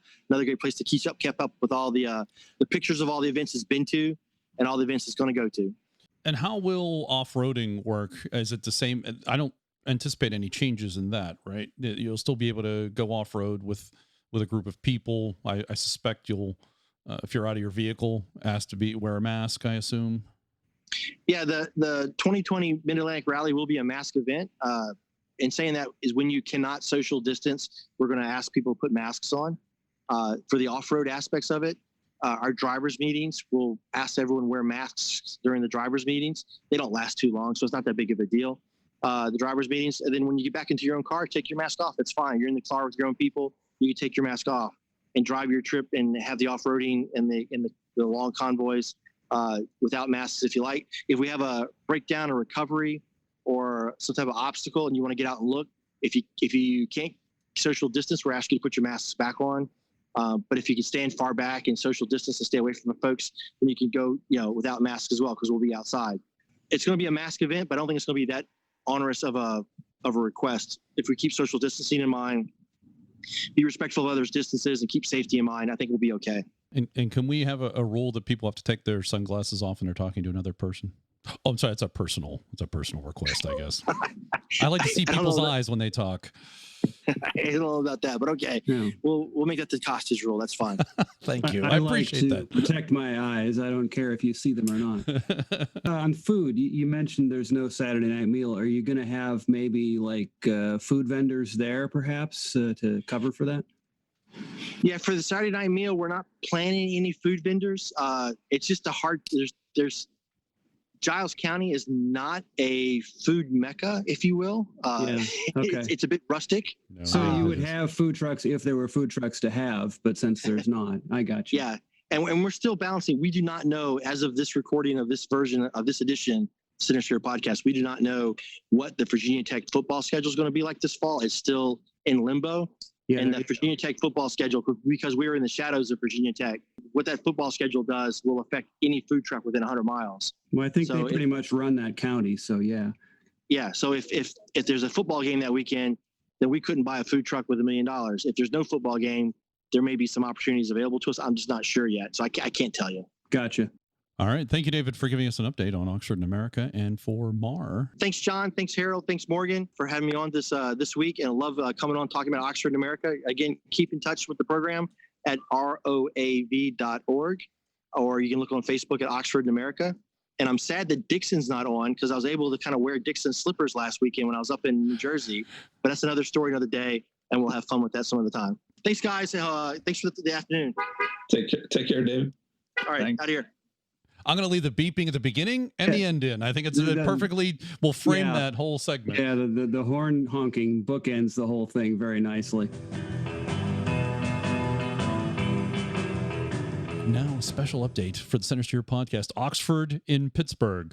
Harold and I had the honor of conveying Oxford into Pittsburgh, and we did so this past week. It was Oxford was available here in the Pittsburgh area for almost it'll be a full week that'll be available here in Pittsburgh. We drove the Defender 110 down to Gettysburg, where we were able to take possession. Is that the right word? Take custody, stewardship, I believe is the correct word. I like that. Take stewardship of Oxford at Gettysburg. And we met up with David Short there and drove it back along Route 30. Route 30 is the Lincoln Highway. And it was a short distance, relatively speaking, to other things that Oxford is going to. So we felt that driving it, normally it's about 3-hour drive from Latrobe. And it's an easy 3 hours. It's a leisurely 3 hours. Leisurely, yes. The return trip took us 5.5. As opposed to a grueling 5.5 hour wrestling match. But before even beginning that, we drove it around in the Gettysburg blistering sun for a couple of hours doing photo things. It was numbingly hot. Well, but I will say I enjoyed having the BB experience while we were in the Gettysburg hot sun. I stood up out the roof and got the wind upon myself, and that was actually quite nice. Indeed, as I was trying to figure out how to drive it and not careen into oncoming traffic and brake, and the steering was quite brake in more ways than one. Yes, the steering was quite I'd say difficult, even though I have that's a polite word for it. Driven a Series 3, it's manual, not power assisted, just like the Series 1 is not power assisted. And it is, set the scene for folks listening, to be clear, Oxford is a right-hand drive vehicle, and it's a 4-speed stick, without power assisted. It's more like power inhibited at that point, actually. It was, actually. It is push button start. Turn the key in the center of the console, and then there's a push button start for the to engage the starter. At that point, pretty reliably was starting for us, but we'll tell you, hedging the story here, that we did have a starting problem down the road. Drove around Gettysburg for a bit, getting those muscles and understanding, and the turning radius was I'd say on par with a luxury liner. You had to plan ahead even more than you normally plan ahead when driving any vehicle. This one, you really got to plan ahead if you're making a turn. Turn signals. You really need to call ahead for reservations, not just plan ahead. The turn signal indicator was not working. We'll explain why later, but it's a switch on the dash, and it is not self-canceling. You have to cancel it yourself. So you turn it on, you're going to go left, and you make your turn. Then you have to remember to turn it off. Well, that's the hard part for certain people. Yes. It's remembering, oh, wait, I did turn the turn signal on, so I should go look and see if it's still on. Yeah, several times I drive, 4 or 5 miles, and I remember, turn it off. Yeah. It's quite noisy, as you would imagine. We had all the windows down, open, the hatch open, the flaps were up, the flaps in the front for air conditioning. There's no screen in them, by the way. And so we do know of one story. Yeah, those screens are just restrictive. They just get in the way. You want full airflow. You don't want screens. Well, I think David said he lost some document that flew out one of those screens, and I lost one of my earplugs. That was it. That was you. Yeah, you lost an earplug out there. I looked down just in time to see this neon orange earplug lift off the dash and fly forward out the vent. But I got to say, most of the noise was road noise related, wind noise and passing motorists. The Oxford itself wasn't as loud inside as I was expecting it to be. That's good. There are holes in it, especially as you would expect for being 60-year-old 65. vehicle. In the headline, there is no headliner, but in the metal roof, there's a couple holes that were not patched or repaired, which is understandable. And some that have since continued to corrode and start leaking. The seats I thought were pretty comfortable for what they are. They, of course, really not bad. They're not bad. They don't, of course, there's no adjustment. There's no moving. The one big problem that I've had this in the Series 3, but you certainly have it in Oxford in particular, because it has that sun visor that is bolted on to the top of the windscreen on the outside. outside, it really restricts your view. And if you're more than 4 feet tall and you come up to a stoplight or especially a stoplight, you have to slide over in the seats and lay your head down so you can see when the light might change. But you have to consider that vehicle was not engineered to be operated in areas where there were traffic signals or roads, really. Yes, any traffic control device or any, in fact, improved road. And so that added to the fun. Well, it certainly added to the experience of it, fun or otherwise. Fairly stated. Steering was, as we said, it is not power assisted, and it was vague at best. We were able to improve the steering to where it became merely vague. That is correct. We'll get to that. And figure we'll go through this in that fashion. So we started out on Route 30. We didn't want to get on. We could have gone on the Pennsylvania Turnpike, which is an interstate. We decided. I don't think we met the minimum speed requirement. That's correct. Yes, minimum 40 miles per hour. I don't think we could legally drive the turnpike. So Route 30 is a 2-lane road for the most part. It is at times also 3 lanes, which is a 1 climbing lane when you're going uphill. Sometimes it is 2 lanes in both directions, but for the most part, we were on a 2-lane road, especially in this section. And it was about 190 miles, if I remember correctly. And Harold and I we both drove, and we each drove probably about half of that journey. More or less, yeah. From Gettysburg is fairly flat. I believe it's about 500 feet above sea level, and we ended up going into the Appalachian Mountains, which they start to become, at this point they're rolling hills. So you've got a nice climb, then you go back down, and then you get a nice bigger climb, then you go back down. You get another climb back down, and then there's also, when you getting towards the top of the mountain, then you've got a series of S turns, not quite switchbacks, but close. But a series of S-turns. Close enough in a vehicle that does not want to steer. I'm glad you brought that up, because there are a couple times I'm driving and later they say to me, why were you so far over on the right? Why were you seem to weave and you're holding the right almost on the shoulder. The non-rover driving member of our crew was asking those questions. I already knew the answer. And so for me, I'm like riding on the shoulder, and I tell you, I had the steering wheel at 45 degrees pointed to the left. And eventually, Oxford said, sure, yep, I'll come over eventually. It might have been 5 seconds. It might have been immediately, or it might have been 10 seconds. But that's why I was sitting there. Get to 46 degrees to the left, then it would go pop, and it would shoot to the left, and then you would have to move it 45 degrees to the right to get it to stop going left. And potentially go into oncoming traffic. Yes. And then going uphill, this was later sorted out, but at this time it wasn't running as well as it should have been. And I don't know, probably 10 miles an hour. As it needed to be, really. We were probably going maybe 10, 15 miles an hour up a hill at times. Yeah. Maybe maximum speed of under its own power, not like going downhill or on a flatbed. We'll get to that later. It probably was going, what we'd say 45 miles an hour, I think was kind of the top, maybe 47. And that's by GPS reckoning speed. So that was challenging. We handed off, as I said, about halfway through. It took us about 5.5 hours. At one point, we took my Defender, of course, as a chase vehicle, kind of an escort. Very helpful to do.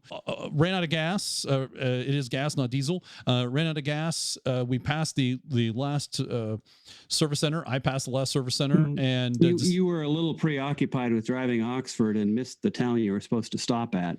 So we turned around. It happens, trust me. Oh, yeah. Turned around, and then it started to sputter, so I pull off because I didn't want to get stuck on the road. And then thankfully it was kind of pointed downhill, and I thought, well, let's try to make the run for it. And it was downhill back to the last gas station you passed. So and it was good. After pulling off, it was kind of funny. Like the gas station we stopped at was like 15 feet down the road. Like I just didn't see it around around the bend. But anyways, pulled in there, fueled up, and we're probably getting 10 miles to the gallon. There's only one tank is working, and it's about a 10-gallon tank, as I recall. Mind you, 100 miles is really about as long as you really want to be driving that thing in any given sitting. Right. And back to the seating thing, because of that sun visor, you want to slouch down in the seat so you can see more. But then when you go to shift or make a turn, you want to be in a better position to do that. You then sit up in the seat and you lose your vision, or you push the clutch or maybe the brake and it pushes you back up into the seat and you lose your sense of vision again. So that's part of the experience, just so listeners understand. I didn't have that problem, but I wasn't trying to slouch to see under the visor because I had enough vision forward out the visor. I wasn't trying to look 3 miles up the road because I knew that was stuff that was going to be happening a half an hour from now. I just needed to see what was right in front of Oxford because that was the next 10 minutes.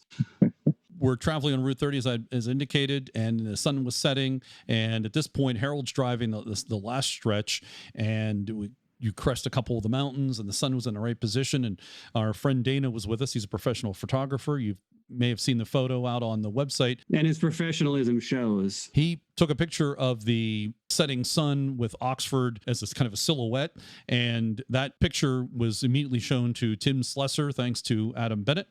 And Tim sent us a message saying that it was probably one of the best photos he's ever seen of Oxford. And he called it marvelous. So it was a high praise and passed that on to Dana. What more praise could you ever possibly need? Got the truck back to Latrobe and Harold's shop. That was day one. That sounds like a long day one. Oh yeah. Yeah, we were done by the time we got back. Done. Done. Yeah. And the heat definitely was, that was the big thing. That didn't help any. No, that did not help any. Loaded up I brought the refrigerator, in the Defender, loaded up on water, just every time we'd stop, take water and keep hydrated. It was, you grab this water, and if you didn't slam it, you were starting with cold water. By the time you were to the bottom, it was hot water. Not warm. Hot, actual hot water. Ooh. Yeah, like grab a tea bag. Yes. Would you like some tea? So I guess, Harold, I should turn it over to you then to explain the next steps before we. The next big thing, I guess, was Saturday. No, would have been Thursday when we tried to make our Pittsburgh run. So what's the pre-Pittsburgh run repairs? Well, upon reaching my home base in Latrobe, got it in the driveway and then shut it off, got out and shuttled some things around and was preparing to move it to bring it in when I discover that, lo and behold, I used up the last depression of the starter in my previous stint. So the starter lasted long enough to get us home, and then that was it. If I might add, we were going to put it into your garage, but it wouldn't fit because the roof rack on it's like 80 inches, I believe, with that. Yeah, it was just a few inches too tall. And which caused me to recall that when they took Oxford originally back in the 50s, it had to get from the UK to France. They put it on an airplane. It didn't go on a ferry like I'd always thought, but it was actually on an airplane. And they had the same problem, and they lowered the air in the tires. Probably traveling at that point 3 times faster than it ever has since in that aircraft. But yeah, they had to deflate the tires to get it to fit into the airplane. But we didn't need to do that to get it into my garage. It spent the night in my driveway and it was just fine. But then we got it down to the shop and I started looking at it and we decided the starter was pretty far gone. Another good friend of ours in the local Pittsburgh area, some of you folks may recognize the name Mark Love. He's been a series guy for a long time. He came out and gave me a big hand, well, actually a pair of big hands, and he donated a starter to the cause, a newly remanufactured starter, which we replaced. And we replaced the carburetor since the engine was really only had about half power for the whole trip home. One of its big drivability issues was that, you bog down on the hill. So, of course, you want to downshift and mash the throttle. Well, when you did that and you went past half throttle, the engine would virtually shut off. So then you're feathering the throttle back to where it would barely run. So you're just going slower in a slower gear and still not making any power up the hill. So that was interesting. But fortunately, there was a spare carburetor in the box of parts in the back of Oxford. So we swapped that over, went through the ignition system because the spark was rather weak. It cleaned up the points, reset the timing, just little tune-up things, fresh set of spark plugs because the last ones were quite black. But doing all these things, then Oxford woke up and was driving very, very nicely, had actual, perhaps measurable horsepower. Mind you, not a hot rod like a Series 3 or anything, but for a 1955 Series 1, it was running really quite well. So that was victory. Long day, but a victorious long day.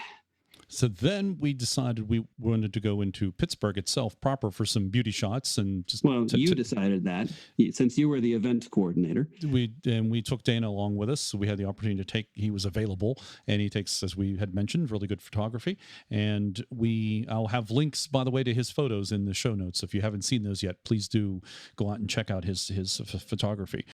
According to Tim Slesser, they are some of the best pictures of Oxford you will ever see. And so we drive into Pittsburgh, of course, with a chase vehicle, the Defender, and that went pretty well. You could tell the steering had been improved, the running had been improved, and starting had been improved. I didn't tell you about the steering. Oh, go ahead. Yeah, you want to give it's right. Give a steering update. I did forget that part of that long day was also the steering, and hijack John's Thursday to talk about Wednesday. So the steering, of course, was an incredibly high effort. But one of the things we noticed is it was high effort and then it would pop and move a little bit. But then it was high effort to get it back to where it needed to be. So motion was very, very tight. And there was a general assumption that it was in the steering box because the steering wheel was very sloppy. It moved around quite a bit before anything else happened. But we jacked it up and started taking things apart a link at a time, and lo and behold, the swivels worked fine, so they weren't bound up. We took the steering box apart, took the links off the steering box, and I was one fingering the steering wheel lock to lock with my pinky, so I think that wasn't the problem. We figured out that it was, in fact, the steering relay was bound up. They are meant to have oil in them, and there was none, and it was starting to get rusty in there. So we took the top off and we put in a little of this and a little of that, and a cocktail. A petroleum cocktail. And we put a big piece of pipe on the arm at the bottom of the steering relay and rode it back and forth like a big heavy rowboat. Get it loosened up and moving, and then we topped up the cocktail in there till it was brimming, and then we went to lunch, let it soak for a while, came back, checked it again, put everything back together. And it's still a little tight, but then again, John's 109 is similarly tight. So we decided to go ahead and drive it, and it has in fact gotten a good bit better. The steering wheel is still a little vague, but at least it's controllably vague. It's now to the point where, many series truck drivers will tell you really don't drive them, you just herd them down the road. But a little nudge of the steering wheel, one way or the other, gets it to do what you want it to do. And I figure the best barometer is that now I no longer need to ice my elbow at the end of the day. I think it is definitely much better. Although a friend of mine I took for a ride when I was showing him Oxford, went around the block, and he said he really enjoyed watching where I was turning and Oxford wasn't, and then Oxford was steering and I wasn't. Just part of the series truck experience. But it definitely is better. You have a little more credibility that it is going to go in the direction you want it to go. Well, it's controllable. And the interesting thing is when we were driving around in Pittsburgh, no longer did you need quite so many 3-point turns. Oh, absolutely. That would have been impossible. 3-point and 5-point and 7-point sometimes when we were in Gettysburg. And it should add, which I think the typical Land Rover owner would not fully appreciate, is it's almost impossible to see behind you. There is a rearview mirror that decides to do, as like the steering, it decides to be where it wants to be. Yes, there are mirrors on the wing, but they are real. One was cracked, so that's difficult to see anything. And there's no way to, well, there is a way, but it's not easy to, get them lined up for you. And so you might as well just, look out the back. And thankfully there's enough windows to see. The Series 1 wing mirror is so tiny that even if it's aimed in the right direction, it's still not all that useful. Right. And, so reversing, just, you're already challenged or, advanced in driving the Oxford. But then if you're going in reverse, you got to double that because you're used to looking at mirrors and being able to see. Or I know some people like to do that half turn and look over the seat. You're not doing that in Oxford. It's almost impossible. Actually, I did. I did quite a bit of that. And in fact, even driving down the road to see what was happening behind me, I just turned around because the mirrors were all not in the right place. Oh, I'd look, but I'm talking about. You've seen some people, they put their arm over the center seat and they're looking that way by going backwards. Yeah, you can turn your head, but you can't. You're not putting your arm back there. Oh, I've done that. All right. Well, good for you. At least maneuvering a bit, you can do that. But I do like the fact that the windows in the rear body of Oxford are large relative to other series trucks. So there's lots of visibility if you're able to turn around and look. Brings us to taking it into Pittsburgh on Thursday. Thursday. That was back to Thursday. Back to Thursday. So we took it to Pittsburgh, and we were looking for a spot where we were going to hang out for Saturday's public viewing.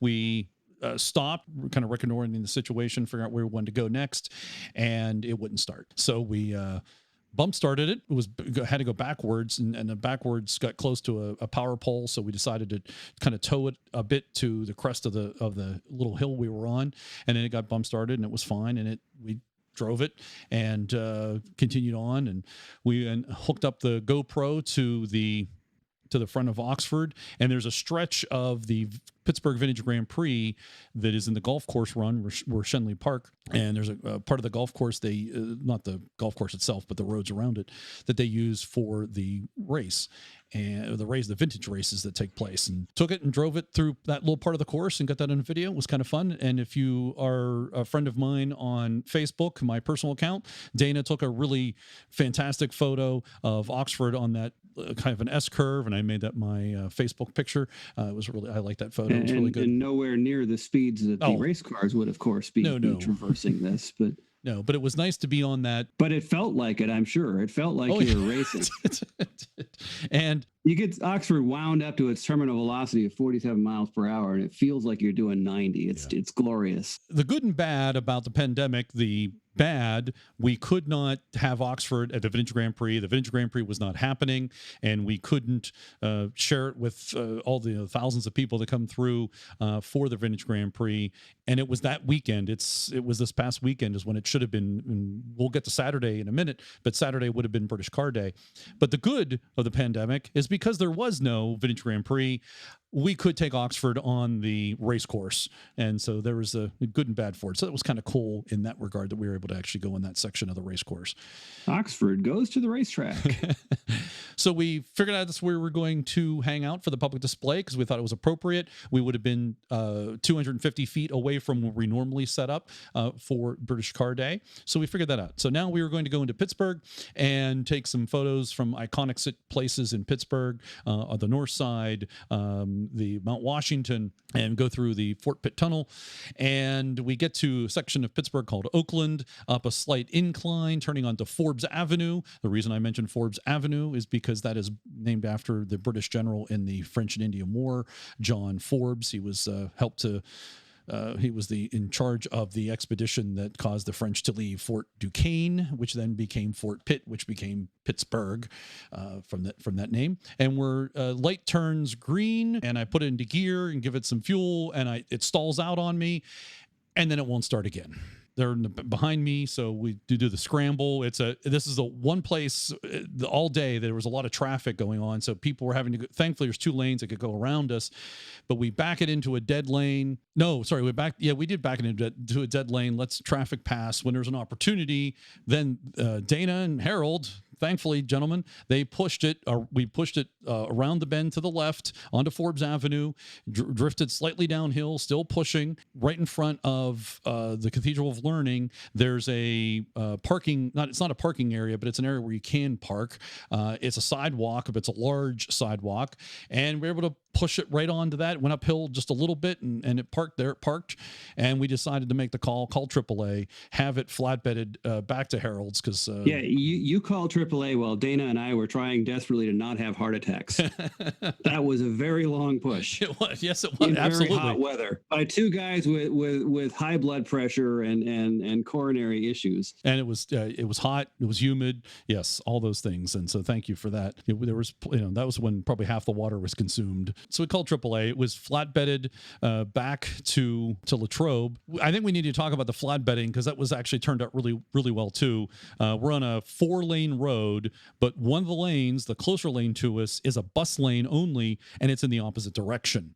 So we're concerned about there's random buses coming through. How's this guy going to get it onto the flatbed? He pulls up within 10 minutes of him arriving. We pushed Oxford out into the appropriate lane, and he winched it very quickly up onto the bed, and we were gone in like 10 minutes. It might have even been closer to 5. It was very quick. Very quick. He was a professional. He knew what he was doing. Yep. Left Pittsburgh. And of course, he asked a couple questions then, explained a little bit about it, and he seemed to be luling on. And we get going down the road. Oxford now goes the fastest it's probably gone in a long time. Fast enough that I got an email from David Short saying, the GPS tracker says you were doing 60 miles an hour. You must have really got it running well. This is a Dodge 3500. He starts rolling down the Parkway East, for those of you who know Pittsburgh, and he's guys cranking it up to 65 or so. And I'm like, gents, I'm not going to be able to keep up with him in a Defender.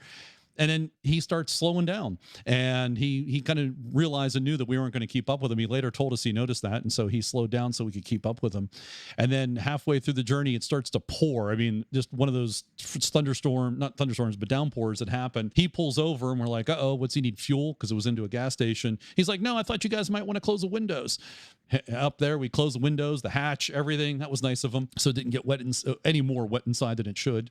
And we get to Harold's, unload it almost as quickly.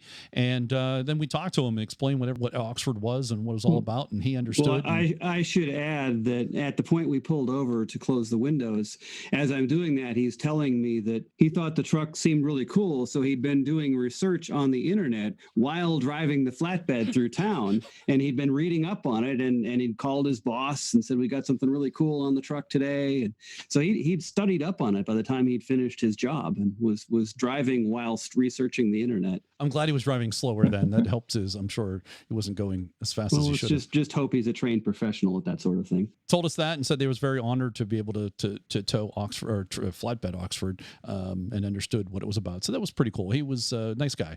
He was really nice about it. He asked a lot of questions, wanted to took some pictures with him, some selfies and such, and we gave him a handout sheet, and he thought that he wanted to take that back to show to the guys at the shop what he'd been doing that day. Then you researched the starter issue, Harold.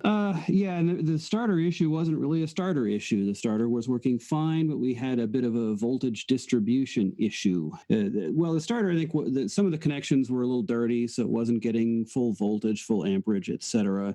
But then the primary culprit was the charging system really just was not doing anything at all, and so the battery would run down, especially with the increased demands with the starter not getting good flow. So we spent the day on Friday sorting that stuff out. Apparently, Oxford had this issue for quite a while, but somehow I hadn't gotten that memo. So I was unaware of that problem. But often when you fix one problem, others become unmasked and then they show up. We had the generator bench tested at a shop. It's turned out fine. So we did some wiring things, and we gave it a better ground directly from the frame of the alternator to the frame of Oxford at the point where the battery ground connected to it. So we had a very direct ground path to the generator. We cleaned and re-tinned all of the old wires going into the voltage regulator. And once that stuff was done, the charging system became quite reliable. And that seems to resolve the issue. The other thing we did was the battery seemed like it was running down fairly quickly, and it seemed like it didn't take very long to recharge. So we figured it was getting tired and not having as much capacity as it should. So I donated the battery out of my 130, which, as it turns out, I guess the Australian form factor batteries in the Defender are exactly the right size to completely fill the battery tray in a Series 1.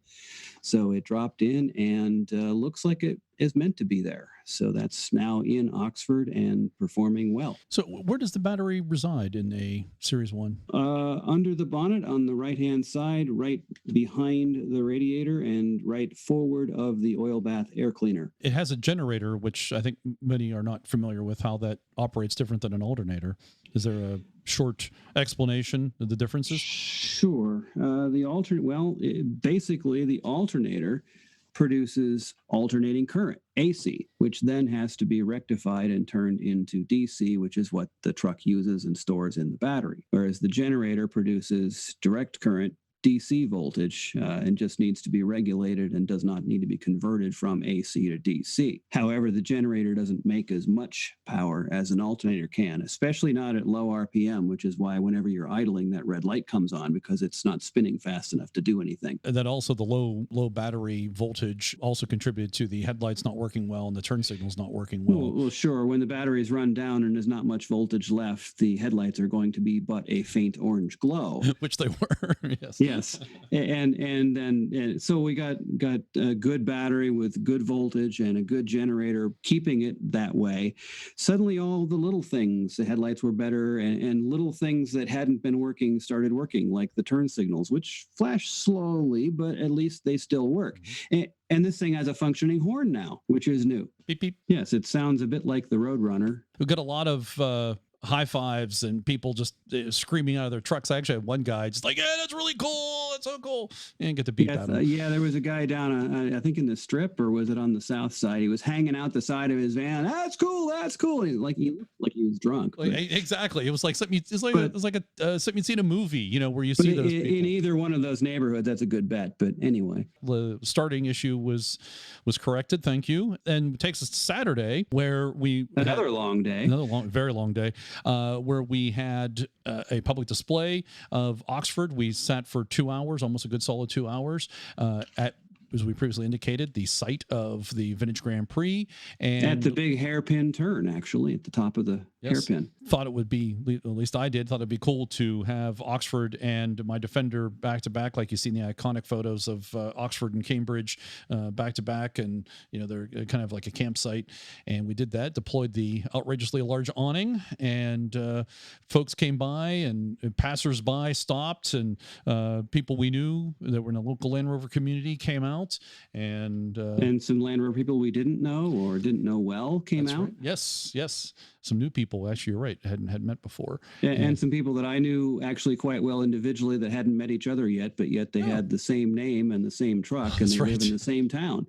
I know two guys named Jay. Their last name both start with G, and they both have European spec D90s that they both bought last year. So you have nicknames for them, right? Well, yeah, because the one truck is blue and the other truck is white. They are known as Blue Jay and White Jay, and they are actually good with that. Now they're calling each other that, and they're good on the jokes, so that's good. And they have an uncanny ability to both reach out to me with questions almost simultaneously. So, and I'll have a back and forth discussion with them via email, and my inbox will literally sit there, and it'll, you know, as the messages list there will be Blue Jay, White Jay, Blue Jay, White Jay, Blue Jay, White Jay. So it's an interesting challenge for me, but that's why I had to do that, because it's JG. Sorry, need more than that. It was good to get them to meet each other. Definitely. You know, Morgan, I think Harold needs a Slack, and then he can have a Slack channel for each of the J's. Exactly. I thought you liked the IT joke there. So we, as I said, we were there for a couple hours, got to meet and greet the peoples and show off Oxford and impress some people. That was very, very cool. Got photos. We even had one of our Land Rover friends who doesn't have a Land Rover at the moment, but he did have a Jeep Scrambler, which is the 4-door. That's a Gladiator. Gladiator. Thank Gladiator. you. That's a Gladiator. The 4-door with the, what's that, a 4-foot pickup bed, and got a picture of it. Why not? And it's actually more like a 6-foot bed. It's more really? More like a full-size truck, yeah. And then went back to doing our tour of Pittsburgh to get some photos, and went on to we got through Oakland successfully. This time there was no return to the scene of the crime. That's right. We purposely passed by that scene and made it without any difficulty. Waved at our petroleum slick that we left behind in front of the Cathedral of Learning. Went down to the North Shore, if you're familiar with Pittsburgh, and there is a statue of Mr. Rogers, because Mr. Rogers is from Pittsburgh. Actually, he's from Latrobe, but Mr. Rogers. Credit where credit is due. He was born and raised in my town of Latrobe, but then he came into himself in Pittsburgh. Yes.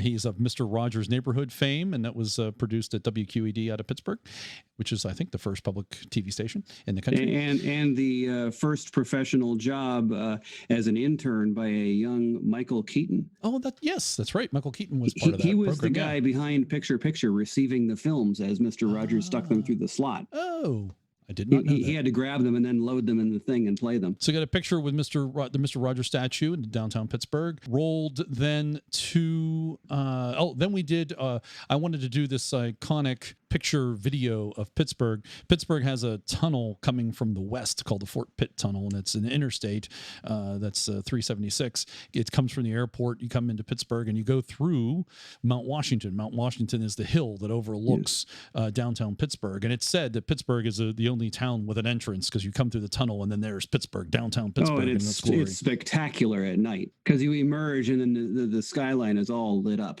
It's fabulous. So the only time that Oxford went on an interstate during at least our time with it was to drive about, I'd say maybe 3 miles total, had to go through the tunnel. And then once you go through the tunnel to the west, made a loop and got back on the Fort Pitt to go through the Fort Pitt Tunnel through the east direction of the Parkway, and came through, had the GoPro going and got some, the video turned out really cool and got some good photos too from the chase car, thanks to Jay. Of course, getting to the tunnel was an interesting challenge because we had to drive around for a bit just to get to the right place to enter it. There's a lot of up and back, and cruising through the Strip District during lunch hour was interesting. Yes, I forgot about the Strip District. Where the pedestrians far outnumber everything else, and there's more pedestrians than can fit on the sidewalk, so they're in the streets as well. The Strip is an area where you can get produce, and there's different nationality grocery stores, and it's especially on the weekends, a lot of Pittsburghers will go there to buy new produce or specialized foods, and so it was a good opportunity to show off Oxford, and we did get a number of high fives and looks, and look at that, what's that? And including, I think you're right, Harold. I think it is when the gentleman leaned out of the truck. we also drove past Leaf and Bean, which is a coffee and cigar store, which is owned by a gentleman that you've not met, but he had that 109 with the chickens on the door. Okay, I didn't know that. Oh, okay. Yeah, that's cool. the chicken truck or the rooster truck is that guy right there at that store. So we successfully did the Fort Pitt Tunnel run, and eventually you'll get to see that video. I think it turned out it'll be pretty cool. Put something together about that.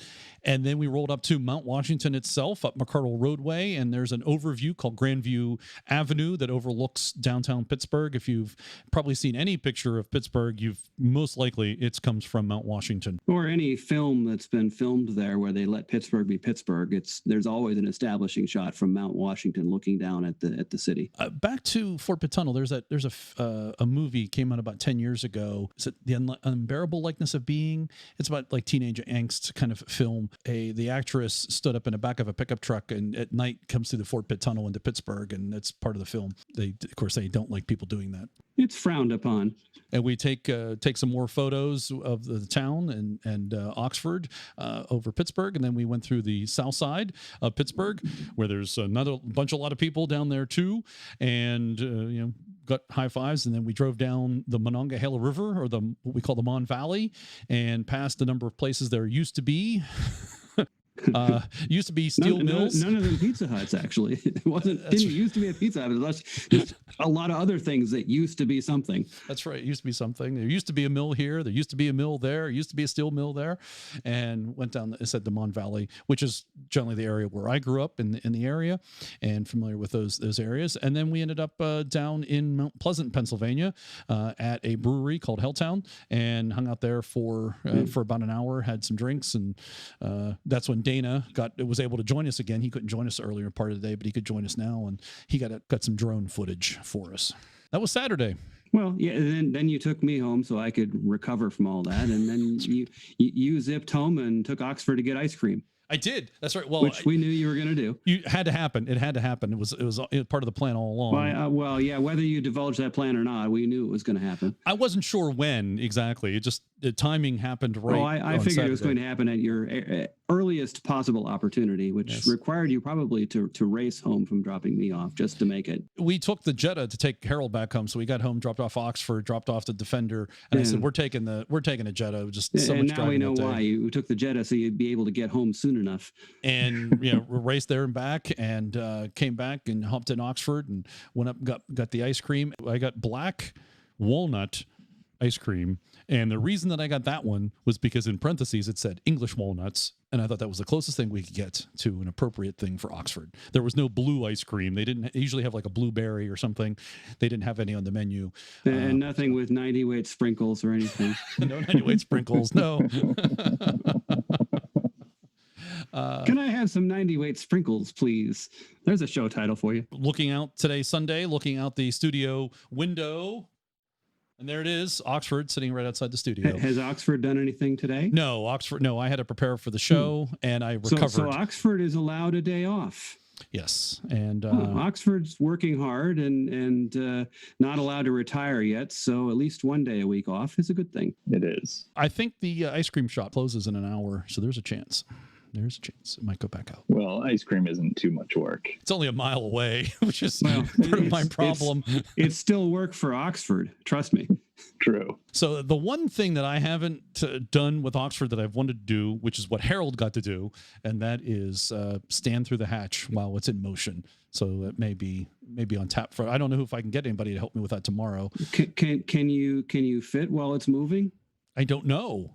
I can get. I know you've stood through it, but I imagine it probably takes you a little bit of contortion to get the balance right and everything. I don't know if it's moving and bobbing around, if you'd be maybe agile enough to. I don't know. Maybe we'll have to find something to find out. Of course, you could get in position whilst standing still, and then we could begin driving. That perhaps would be an activity for tomorrow at the handoff party.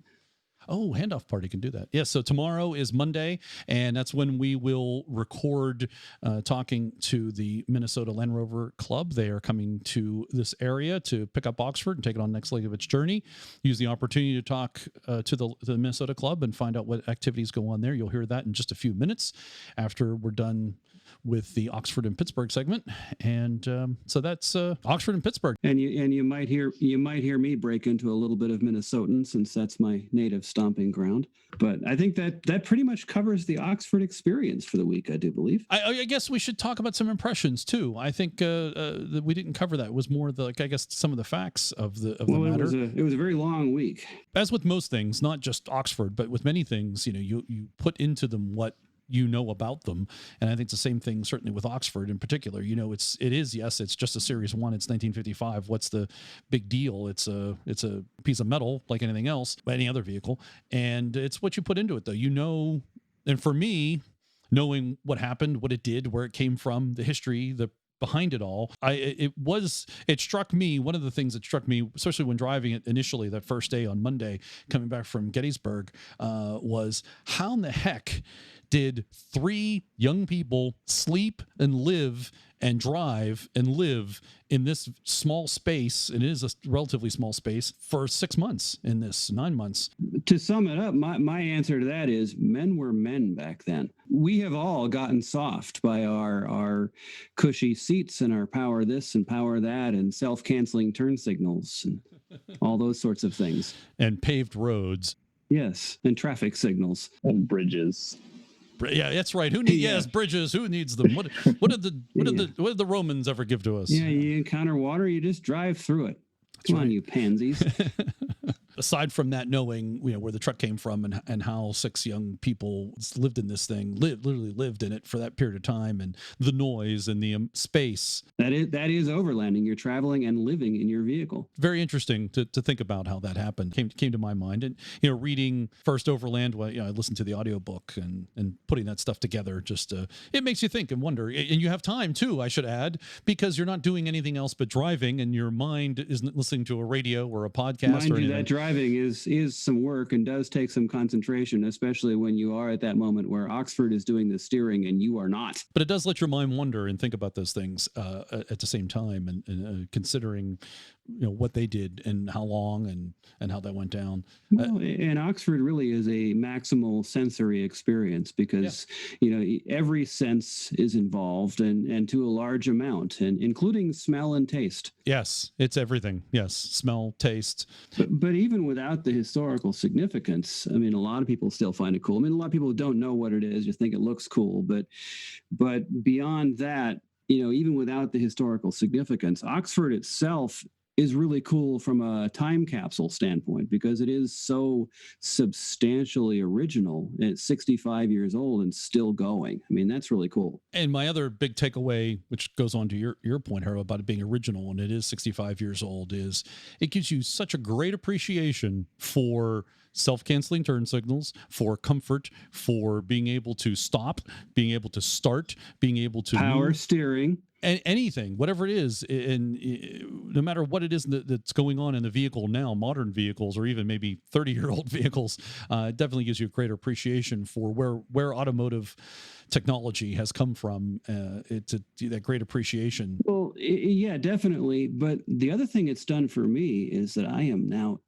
itching to get my Series 1 put back together and on the road. Good.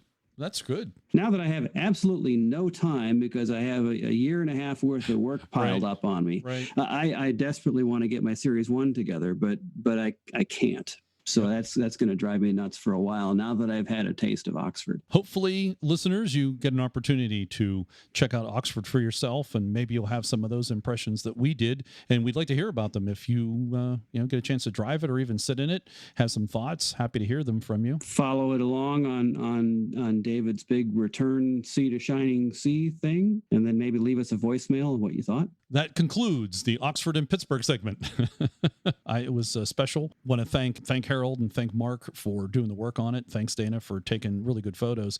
But certainly a big thanks, and this can't be said enough, to Adam Bennett for allowing Oxford to travel the world and be used, not just travel as, like I say, a museum piece, but actually be used. And he just, here's the keys, go, enjoy, and try not to break it.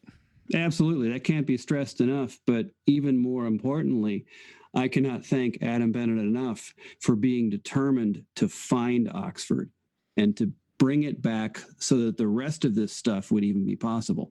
So that is Oxford in America, Oxford in Pittsburgh.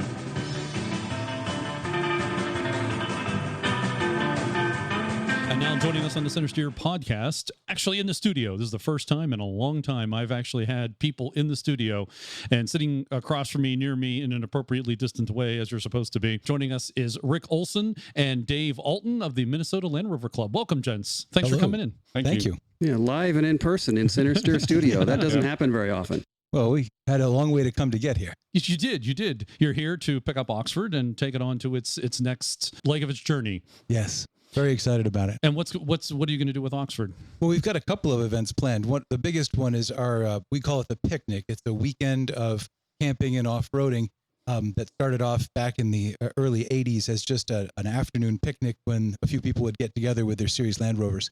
But now it's evolved into something much more. And when I was talking about this with Dave Short at the last national rally, he was saying this is definitely something that we could have Oxford do, is visit for this event. So I think that's the primary event. We've got a couple of other things. Expedition Auto Works is a local, independently owned fixer of Land Rover things and is one of our primary go-to places.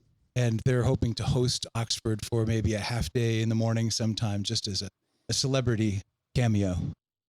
You never know. Oxford might be there out of necessity as well. So it could happen. Eric could definitely take care of her. When is the picnic? The picnic is August 7, 8, 9.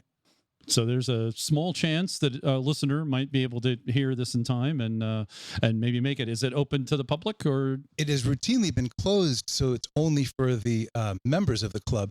But this year, if there's been so many closures everywhere, and we've got so much space to use, that it does seem like it would be a COVID-safe area to have a larger gathering. So we'd be willing to entertain other people coming. Gotcha. Wonderful. And tell us where it is. It's in a little town called Bacchus, like the Greek god of wine, in northern Minnesota. Sounds like a good place to be. Yeah.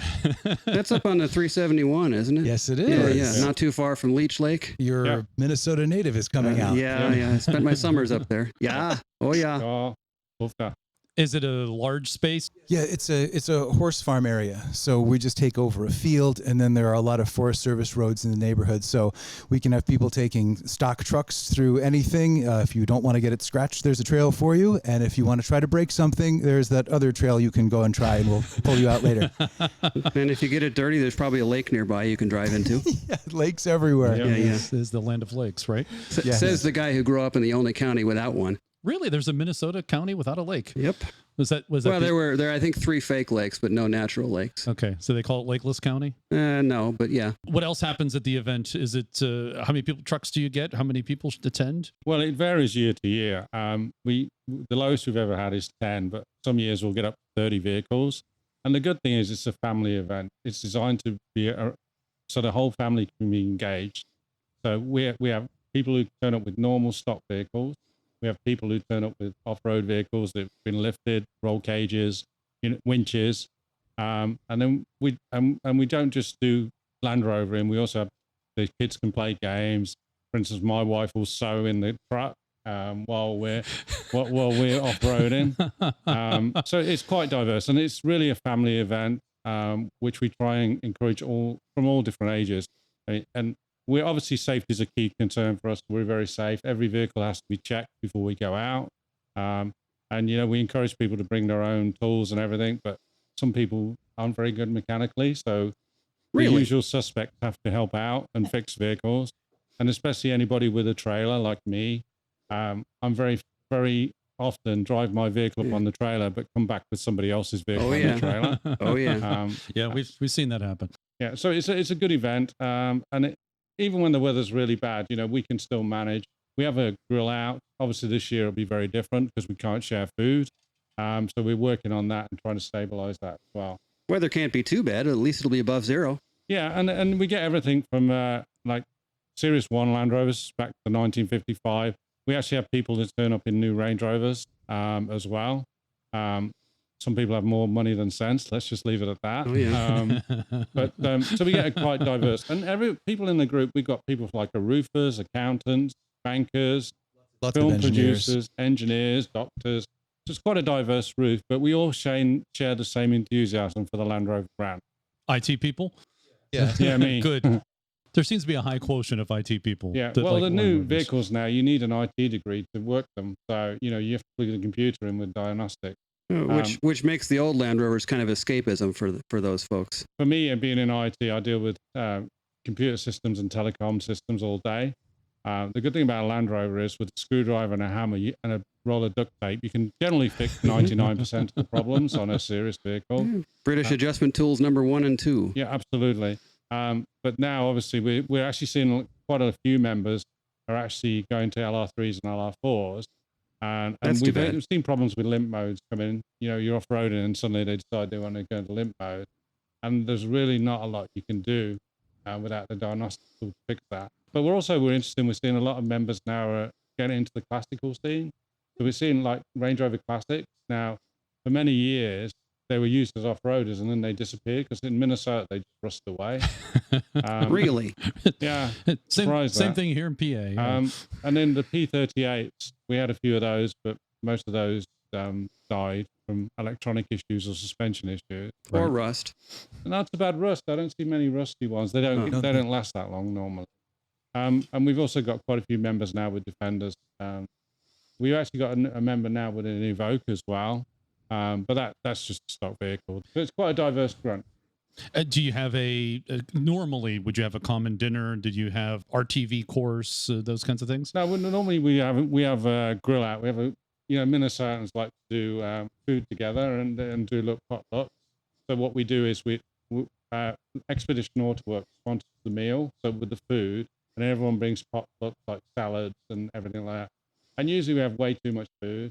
And actually last year, one of my friends from England, he actually came over from England, and he's actually traveled to Africa twice in Land Rovers. He drove them down there and back. So, and he lived in caves and lived in all different places on the route. So he gave us an hour speech on his route and how he went. And he actually came over this year as well, and last year, and came with us on the adventure. So, we try and do something different every year, but it's really about the family and the off-road. Yeah. some years we go to what's called Gilbert, which is the local off-road park. And that's where you can go. It's an old quarry, basically, but it's owned by the government, the state, and it's specifically funded for off-road vehicles and ATVs, etc. And it's 340 acres, and they're just about to expand it to 1,500 acres. That's the one that's up in the Iron Range, right? Correct, in Gilbert, yeah. But it's really good because obviously you can go there, and they have different trails, red, green, black, and they're always different. Every year you go there, and the trails, they change them around, so you cannot get used to the expertise level. But you got really easy trails, and then you got the hard ones. So we tend to do that every year. And then there's a lot of unmaintained roads that we go to. Last year we went to Cloquet, and we stayed at an excellent campsite there. And some of these roads haven't been used for years. So what we do is we actually clear those roads as well. We take the chainsaws with them and open them up again because nobody wants to use them, and it's unfortunate. But they don't damage your vehicle. But it depends on how you define damage. And it can get you to some very beautiful remote places. Yeah, you can get into very beautiful remote places. And we've had vehicles that have failed in the middle of a trail, and we've had to tow them out like 8 to 10 miles backwards or sideways, or literally turn them around. So it's all part of the adventure. Well, sure. That's the beauty of the Land Rover. It can get you stranded in the most exotic of places. Yeah, but it's good to learn. It's interesting that you learn the capabilities of your vehicle. And it's amazing what a stock vehicle will do with standard tires on it. Oh, yeah. And only a few enhancements make all the difference. Whereas some people tend to go over the top, and they actually add more weight and make it more difficult to wheel. And so, we got extremes, people who just drive stock vehicles, all the way up to people who've got lifted roll cages, every option that you could possibly add, the winch, the roll bars, and then they'll polish it. So in the future, when we're clear of pandemics and COVIDs, if people want to go to the picnic, is there registration? When is the event normally? Do you have online signups? It's normally the second weekend in August, and so that's been very consistent. And to become a member of the club, it's very simple. All you have to do is become a member of the Minnesota Four-Wheel Drive Association. We have no membership fees. There's no cost to join, but we just need to have the Minnesota Four-Wheel Drive Association membership because they cover our insurance for events, and they're lobbyists so that they can help keep our trails open. Yeah, and we have a website, and we're active on Facebook. And we advertise those. We have a meeting every month. We used to go to Tuttle's in Hopkins, but obviously because of the COVID situation at the moment, you're not allowed to bring. So we've actually been doing it in public park, in the pavilions at different parks. Again, we post that on Facebook, so everybody can join. We're a pretty open club. It's like most clubs. Some people come one meeting and never come back. You ran them off. Yeah, it can happen. Well, we're not. Obviously, the image that our club, we don't go to polo events. We're not that kind of Land Rover club. We're more about enjoying the vehicles for what they are, testing the capabilities, having some fun, and bringing a lot of people together from different diverse backgrounds. Another fun thing we often do at the picnic is I've made up a little outdoor movie theater kit. So we string up a sheet between some trees just after dark, turn on the movie machine and watch Gods Must Be Crazy or some Camel Trophy stuff. And that's always good for a laugh. Good fun. Now you can add first overland, last overland, after overland, to all that. Still overland, continuing to overland. Still overland. Well, I think both of us are serious Land Rover enthusiasts. Obviously, coming from England, I was born 18 miles from the Solihull factory. I've had a Land Rover since I was 18 years old. So I've gone through most models, the classical range. And I'll tell you a quick story, if you don't mind, about what happened. So 12 years ago, my wife's from Minnesota, that's why I live there. So 12 years ago, my wife said to me, I'd like to move back to be close to my family. And it was just at the time my company got sold. So I had the opportunity to take the package, basically, and I did. I had two real problems with the move to the US. I had two Land Rovers. I had a Defender 1989 110, and also I had a Range Rover Classic 1992. Now, the problem was they weren't not getting that one in legally. They weren't 25 years old. After this period of mourning, which was extreme. Yes. Oh, yeah. Yes, we understand. My wife said to me, look, if you move to the US, you can buy any car you want. And she's lived to regret that ever since. Because let's just say I've had to extend my garage a couple of times to get my collection. Nothing wrong with that. So, Yeah, it's so I sold my 1989 110 pickup, and then I sold my Range Rover, and then when I came here, I actually the first vehicle we bought was a BMW, but that's another story. But I actually imported a 1955 Series 1 station wagon, the same as that one actually, outside, the Oxford vehicle. And then when it's 25 years old, I bought a 1984 Defender 90, which is completely, well, it was stock at the time, but it's got the original, because the first years they had the 2.25 engine in, before they went to 2.5, so it's got the 2.25 in it. I'm sorry. But it's adequate. No, it's adequate. And the funny story is that my Series 1 has got a 2.5 in it. Okay. Yeah. So I bought that from Dunsfold in the UK, which you've probably heard of. Oh, yeah. They've got the largest collection. Yeah, they are Phil the Basham place. started it. Yeah. And so I bought that from them, and it's got the 2.5 engine in it, and it's got the Range Rover differentials in it. So it'll sit quite happily at 70 miles an hour. Wow. But it won't stop at 70 miles an hour. Yeah. I was going to say, you still have to steer it and stop it. But it's quite ironic is that the engine in Defender is older version of the one in the series. So yeah. That's pretty good. Since then, I mean, my collect, I'm very lucky that I've got a 109 military ambulance as well, which is a 66.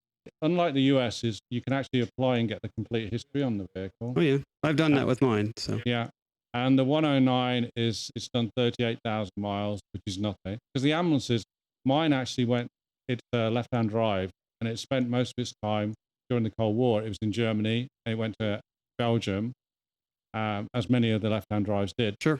It was part of the British Overland Group, and somehow it managed to get into the US a few years ago. And I picked it up about 6 years ago, and I love it. And the thing is, with the ambulances, they don't have very tough lives. So the chassis on mine's immaculate. The paint's terrible because it's had about 10 layers of paint, because the military is when it's dirty. Yeah, 6 months, whether it needs it or not. Yeah. Use a broom or whatever you can find. But it never went to the Gulf or anywhere that. It was basically a European vehicle, but it ended up in the US. So that's, and it's still got the red crosses on the side. It hasn't got the one on the roof. And it's always a good starting point. And anybody who owns an old Land Rover, the first question you get is it a Jeep? And after that, the second question is they want to know all about it. So as you probably all have the same problem, is when you go to the gas station, you don't go just to fill up. You usually have somebody walk over, and 20 minutes later, you actually get around to filling the tank. You don't go to the gas station when you're in a hurry. No. Well, you don't go anywhere in a Land Rover when you're in a hurry. But definitely allow extra time for fueling. So Dave, now we're up to 3 of your Land Rovers. You have 1 to go. I got a 1994 Range Rover County that I got from California. So there's no rust on it. It had a new engine in it before I bought it. When I had I had quite a few Range Rovers in the UK. I started out with a 2-door 1973. Then I had another 72 diesel where someone had put a Ford Transit diesel engine in it. It was a 2.4. It was awful. It was just, steering was awful. So I got rid of that. And then I had a 1983, one of the first 4 doors. And then after that, I bought an ex-police 1992 Range Rover, which was white. And you could see in certain light, it had Wiltshire Police on the side. But that had been completely rebuilt, the engine in that. And the body was immaculate. And we actually drove that all the way through France. So when we were looking for a Range Rover, my wife, now into Land Rovers as well, she said, you should get a white Range Rover. She has no choice, apparently. Either embrace the Land Rover or not be married to you. Yeah, well, the Range Rover, we drove through France and all that. So it brought a lot of memories back. And then when we bought the white one, the viscous coupling had failed on it, so I got it really cheap. The person thought it was scrap, and people, didn't know what to do with it. So I bought it in Colorado. I didn't drive it. I put it on the trailer and brought it home, and did the viscous coupling. And it'd been sitting for a while, so there's all the usual power sealer and pump hoses and like that. But it runs like it's perfect, and there's no rust on it whatsoever. In fact, because it's been in California, you can still see the labels on the chassis, the painted, the paper labels are still there. Whereas, if you did that in Minnesota, the truck wouldn't be here now. Yeah. And so none of my Land Rovers go out in the winter in Minnesota. They all go in the garage because even if they smell salt, they will melt. They will rust away. And this is why I tell people, if you're going to be in the Midwest buying vehicles, do not buy one that's covered in stickers. No. Those stickers are structural. Yeah, they hold the vehicle together, yeah. So, they're covering holes, definitely. Yeah. And so, also when I was in the UK, I saw where outside we've got a 109 military. I had a couple of those. I had a 24 volt FFR 78, and then after that I got a 12 volt 77 model 109, and it had the roll cage in it. So I mean, you could lift an engine with that. I don't know if that one's got it, but I had a couple of those, and I had the Sankey trailer, but I had the one with the triangle top on with the lift up sides on it. Sure, yeah. It was unique, and we used it for storage and stuff like that. And I also had in the UK, I had a 50. I had a Series 1 station wagon as well there, but I sold that a few years before I left. So. And then I bought another one because I realised what an idiot I was to sell it. And the thing is now with Series Land Rovers is in the last 6 or 7 years, the prices are they've become such a collector item, and people are actually not using them now. They're just using them as they're part of the collection, which is unfortunate. They need to absolutely, be used. Absolutely. And well, they all need to be used. What they're for. Yeah. They don't like to sit. And in the summer, I'll take mine out every weekend. I'll make sure I drive them, each of them, even if it's only to go to the shop or just drive around the lake, because they run so much better. And especially the carburetors, is they don't like being left. They just start rotting apart. And in the winter, we basically just put them on chargers and leave them. I bought a Santana Land Rover, which is the 109 diesel. So this one had a petrol engine in it, and it was actually Land Rover's prototype. It actually went to the Dunsfold Museum. They had it for a few years, and then it ended up in Tennessee. And the guy didn't really know. Yeah, I don't know how these people. But I was able to. I actually found online pictures of it at Dunsfold and also in different places. So I bought it. It needed. I had to do a lot of work on it. Some people are good at Land Rover repairs, and some people shouldn't be let near a Land Rover. And some of the quality. Some people should not be allowed to own tools, period. Yeah. So, and a lot of it was just like the hoses with the original hoses. All the brakes needed replacing. Somebody put the wrong brake pads on the back, which I don't even know how they managed to do that, but they did. You'd be surprised. People are capable of doing. And we ran that for about 4 or 5 years. And then the Santana was actually it's the CKD kit, and they used to build them in Spain. And this one was a Militaire, which is it's like think of it as a 109 lightweight. It looked like a lightweight, but it's a 109. Well, that's different. And it was actually designed as a towing vehicle. And I think to remember, it had a 5-speed gearbox as well, which was really unusual for a vehicle of that age. Well, the Santanas did the 5-speed. The LT85 was a Santana source box, for instance. But I kept that for about 4 or 5 years, and it was a soft top, but we didn't use it that often. And it's one of those vehicles I never really bonded with. It was really weird. I just didn't bond with it. And so a collector actually bought it. I think it was in Cleveland. There's a guy who basically took an old car dealership, and he collected Land Rovers, and he wanted to store a collection of Land Rovers. And so he bought that. And actually, he tried to buy my 109 ambulance, but I told him no. Good man. Glad you did that. Yeah. But I like the car dealership turned into museums. Actually, smart idea. There's so many empty car dealerships for sale these days. I ought to be able to pick one up pretty decent. There's plenty of room inside. Yeah, I think the way I'm going, I might need a car dealership to keep my collection as well. So. Then you had the Discovery 2. Oh, yeah, cool. So I bought, actually the first Land Rover I bought in the US was a Disco 2, 2000. And within a few weeks, I'd put the ARB kit on it. I put a 2-inch lift on it, yeah. Big tires, Rover Tim rock sliders, Rover Tim rear bumper. And we used that for wheeling for a few years. But, it got to the stage where it was getting really rusty at the back, where they always go, the chassis. I decided to start using the Defender for wheeling. For many years, I didn't use the Defender. And I live to regret that, actually, because it's far more competent off-road. It's shorter, it's lighter, and the gearing works really well off-road. And I used that. I took it down to the SCAR event in Texas last year. I've been to the National Rally several times. I went to Breckenridge. I've been to Moab twice. Leadville, yeah, I went there as well. So, but I learned the lesson. with a disco, I had to, I blew the gearbox up in Leadville. No, Breckenridge, I blew the gear. So I had to I dumped it at the, not a dealer, but a Land Rover Center in Denver, flew home a week. Yeah, there's no way to limp out on a broken box in a disco. No, so then I had to fly back, and I drove it back in one day. But that was an expensive trip. It's only 900 miles. Yeah. It's not that bad. In 12 and a half hours. Yeah, I've done it. Just as a point of interest, I did limp home in a Discovery with a broken transmission once, but it was a Discovery 1, and it was a 5-speed. Yeah, there you go. The only gear I had was third, and I was able to get from northern Minnesota to the auto shop in third from northern Minnesota. Third's a good all-purpose gear. It seems to be a good fail-safe. You'll get there eventually. As long as you don't have to back up, yeah, you should be all right. Well, plan ahead. Coast through the light, wait till it's green, then give it. And give it and go. That's like driving Oxford. You just plan ahead, you'll be fine. Maybe you want to talk about your history of Land Rover. All right, yeah. The drama. As a disclaimer, I'm not really sure what's wrong with me and why I like Land Rover so much. Oh, no, you're in a safe place. This is very safe. This is very safe.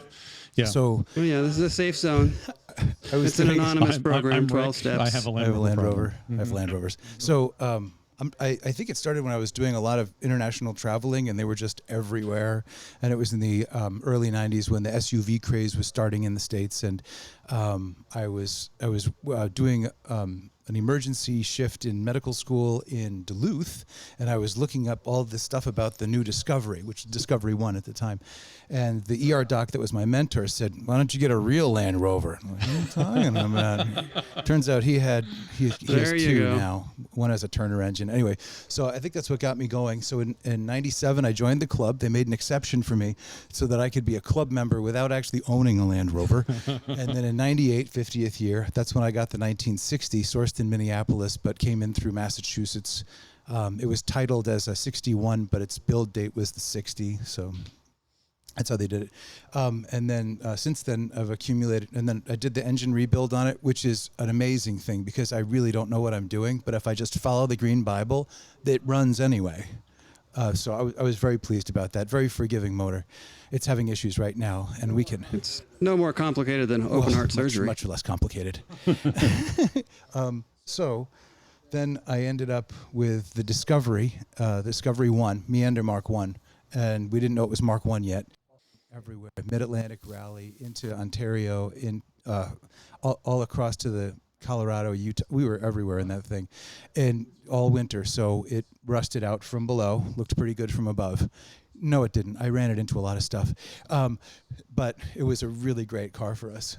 So I got another one, but this time I got one with a 300 TDI and a 5-speed. The first Meander was 5-speed also, but this one has the TDI in it, and that's been a little bit of drama trying to get it all worked out because it was a home shop. The guy just did it in his backyard, the conversion. So there've been just some little things that never quite lined up that we're working out now. It's almost like where I want it. And then I got the next one was the 1990 Range Rover Classic, and that's on 35-inch tires with lockers all around and the big winch and the whole crazy thing. And that was a kind of a legacy truck for our club. It's named Little Boy, and was left to rot for a while. My son was turning 16, and he said, "Dad, I think I need a Range Rover." And I'm sure he was imagining something more posh. We had to scrape the lichen off of it and get the mice out of the place right by the windshield wiper posts. They love it there. So we did all that stuff. And then it was his commuting car for going back and forth to high school. And it still runs. So we're just going to keep running that as kind of our off-road truck. And then the most recent one, which was actually bought partly because of Oxford coming to America, was to get the 2010 supercharged Range Rover so that we'd be able to trailer Oxford back and forth and have plenty of towing power. Dave was joking with me, so are we going to tow it back with the TDI Discovery? That would take a while. Yes. So we both are up to 4 Land Rovers now. Only 4. I always figured the perfect number of Land Rovers to have would be 8. That's 1 for each day plus a spare. That's a lot of batteries to buy. That's a lot of tires. That's a lot of spares to carry, unless they're all the same. It's a lot of insurance, actually, is where I look at it. Yeah, but they're just a treat. And I'm sure this is the same with a lot of other clubs and places where enthusiasts gather. But I love the Land Rovers, but the best part is the people that you meet. It seems to attract a very unique type of individual, usually very opinionated, usually enthusiastic Really? about the outdoors. Yes, I'm sure it's true. Very opinionated. And enthusiastic about outdoors and being around nature and interested in European things. So it seems that we all seem to come together with a lot in common and make it a point to avoid the things that might be not in common. But always a great bunch of people whenever I've been to any of the rallies. And I think Minnesota has a very nice club that's been very active in in the whole national scene. Well, let's talk about the club a little bit. Do you know how it started? When it started? It was in the early 80s, and it started off as the Northwoods Land Rover Club, and it was just a handful of people that were living kind of around Duluth area, and they noticed they all had Land Rovers, and this was a time when it was really hard to get parts, so they were always needing to help each other find parts. Land Rover had abandoned North America, and they needed each other. And so they just got together and had a picnic, and it became something of a legacy. We're right now active in our club. We don't really have anybody that's from that era. There are some that are intermittently chiming in on email chains or will be mentioned, but a lot of those originals aren't there. And they all had series, and they all did crazy stuff in the woods, like rolling it over and flipping it back up and keep going. And Well, back then, the only choice was a series Land Rover. that was it. That was all there was. All you had was that, and they did. So that was the origins, and then it kind of dissolved a little bit, and that was still very much in the pre-internet era. So you had to have a phone list, you had to have a mailing list, and you would send out mailings about when are we going to get together this year. So then once we got a little more savvy with emailing and web stuff, we were able to cast a much wider net, where there were times in the early aughts when we had a very large group. I think we were over 120 members at one time, and then that was a time of great enthusiasm for Land Rover in the area. And then it's dwindled. You know, these things seem to flux, and there was even a couple of spin-off groups that were happening. There was the Upper Mississippi Land Rover group with Tim Herrencar, Yulmorg, which may have been a problem for trying to short that one. So that didn't really take off. That was supposed to be more series-oriented.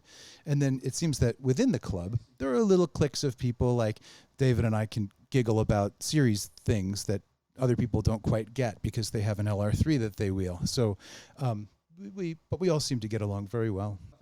To be honest, one of the challenges we've seen is when the economy is strong, the club gets bigger. But when the economy goes down, it's a luxury item. For most of the members, the Land Rover is their second or third car. So, so it'll be interesting to see what happens over the next couple of years with the environment that we're in at the moment. We've experienced the same issues with up and down in the clubs. Our local club, Fort Pitt Land Rover Group, the folks that started it were clear that it was not going to be a club, it was a group. So that's why it's not the Fort Pitt Land Rover Club, it's the Fort Pitt Land Rover Group. Anyway, it goes. We have our ups and downs too, where same as you guys, it comes and it goes. And well, you have different people with different requirements. Some people want to go wheeling every weekend and wreck their trucks. Other people want to go on long drives along the river. We do restaurant nights and social nights, cinema nights. For instance, every time the new James Bond film comes out, we do because there's always a Defender in it. So we tend to dress up in dinner jackets and do that. We were planning to do it this year, but they pushed the movie back. So that was unfortunate. We can still do a drive-in. Yeah, and we do car shows as well. I mean, the classic clubs will do some of the, everyone's familiar with Cars and Coffees. There's events like that. So we tried to do some of that and educate. Part of our role is to educate people on Land Rovers as well. Really? As I said, first question you always get is it a Jeep? And then we explain the history. And it really adds to the value. It actually enjoys the enjoyment. I like to talk to people about the vehicle. I'm a very shy person, but if you start talking about 4-cylinder, 2.25 engines, you can't stop me. So Dave, Rick said to me that he was the ham and that he would probably do most of the talking, and we're like 30 minutes in, and but I also said that he has the better stories. That's true. Good point. Well, I mean, to be honest, I've been very lucky. In my job, I travel all around the world. So I've driven Land Rovers in Australia, in Africa. Really, I mean, I have a very stressful job. I think I can say that. But for me, it's relaxation. And it's nostalgia as well for me, is because I've had Land Rover since I was 18 years old. And, I learned my mechanical skills on a 1959 Series 2 Land Rover, one of the first ones ever built at the Series 2s. And it's just gone from there. I mean, I just like, I'm a sucker for Lucas Electrics, I suppose. I also have a London Taxi and a few other English vehicles in my garage. Let's pause. Wait a minute. You have a London Taxi, because I know they've imported a number of those to here. You didn't lend that to Stephen Fry? No, mine's older than that. Stephen Fry drove one around the world, right? Yeah, he drove a later one. He drove a TX2. I've got an FX4, which is the traditional. It was built from 59 all the way up to 1995. That has the Austin diesel in it? No, it's got the Nissan. It's got the 2. It's a later one. Okay, yeah. So the requirement with the taxi is I needed automatic transmission for my wife to drive it, and the Nissan engine. Mine's done 502,000 miles and it still runs sweetly. It's just broken in. Well, the top speed's about 50 miles an hour, but the average speed in London is 8 miles an hour, so it's never a problem. Do you have the knowledge? No, but I've got sat-nav, so that kind of helps. There you go. That takes care of it. That would actually be a good, Uber or Lyft vehicle, right? Well, in COVID now, think about it. It's got a glass partition between the front and the back. And the best thing about the London Taxi is my wife, you think I talk, my wife and her family are like continuous talkers. So when they're in the cab, I can just slide the partition over, turn the PA off, and I can't hear them. And also it's got a ramp, so you can roll a barrel of beer in, which is really important stuff for an English guy. And so we drive that around the lake as well. But a lot of the same parts, like the Lucas parts, are still the same, on the early taxis. And it's just unique. And it rusts, but it's a taxi, so what do you do? It's a British Leyland car, so it will rust. So what other interesting vehicles do you have outside of Land Rovers? In England, GM have a commercial division called Bedford. Well, they did. And they manufacture little vans, big vans, up to a medium size, same size. Think of it as like a Ford Transit Connect or a Ford Transit. So really small. So when I started my career in 1982, I was an apprentice with British Telecom, which is the equivalent of AT&T. So I used to drive around one of these little Bedford vans in yellow with my ladder on the top, my tools, climb a pole, dig a hole, all that kind of stuff for 3 years. So when I had my first of many midlife crises, I didn't buy a Porsche. I bought a Bedford van for $10 in the UK. And then I restored that one. And then I bought another one for a bit more. And when I moved to the US, I actually brought them both with me. And it actually cost me more to ship them than I actually paid for both the vehicle. But my lawnmower's got a bigger engine than the vans. They've got 48 brake horsepower.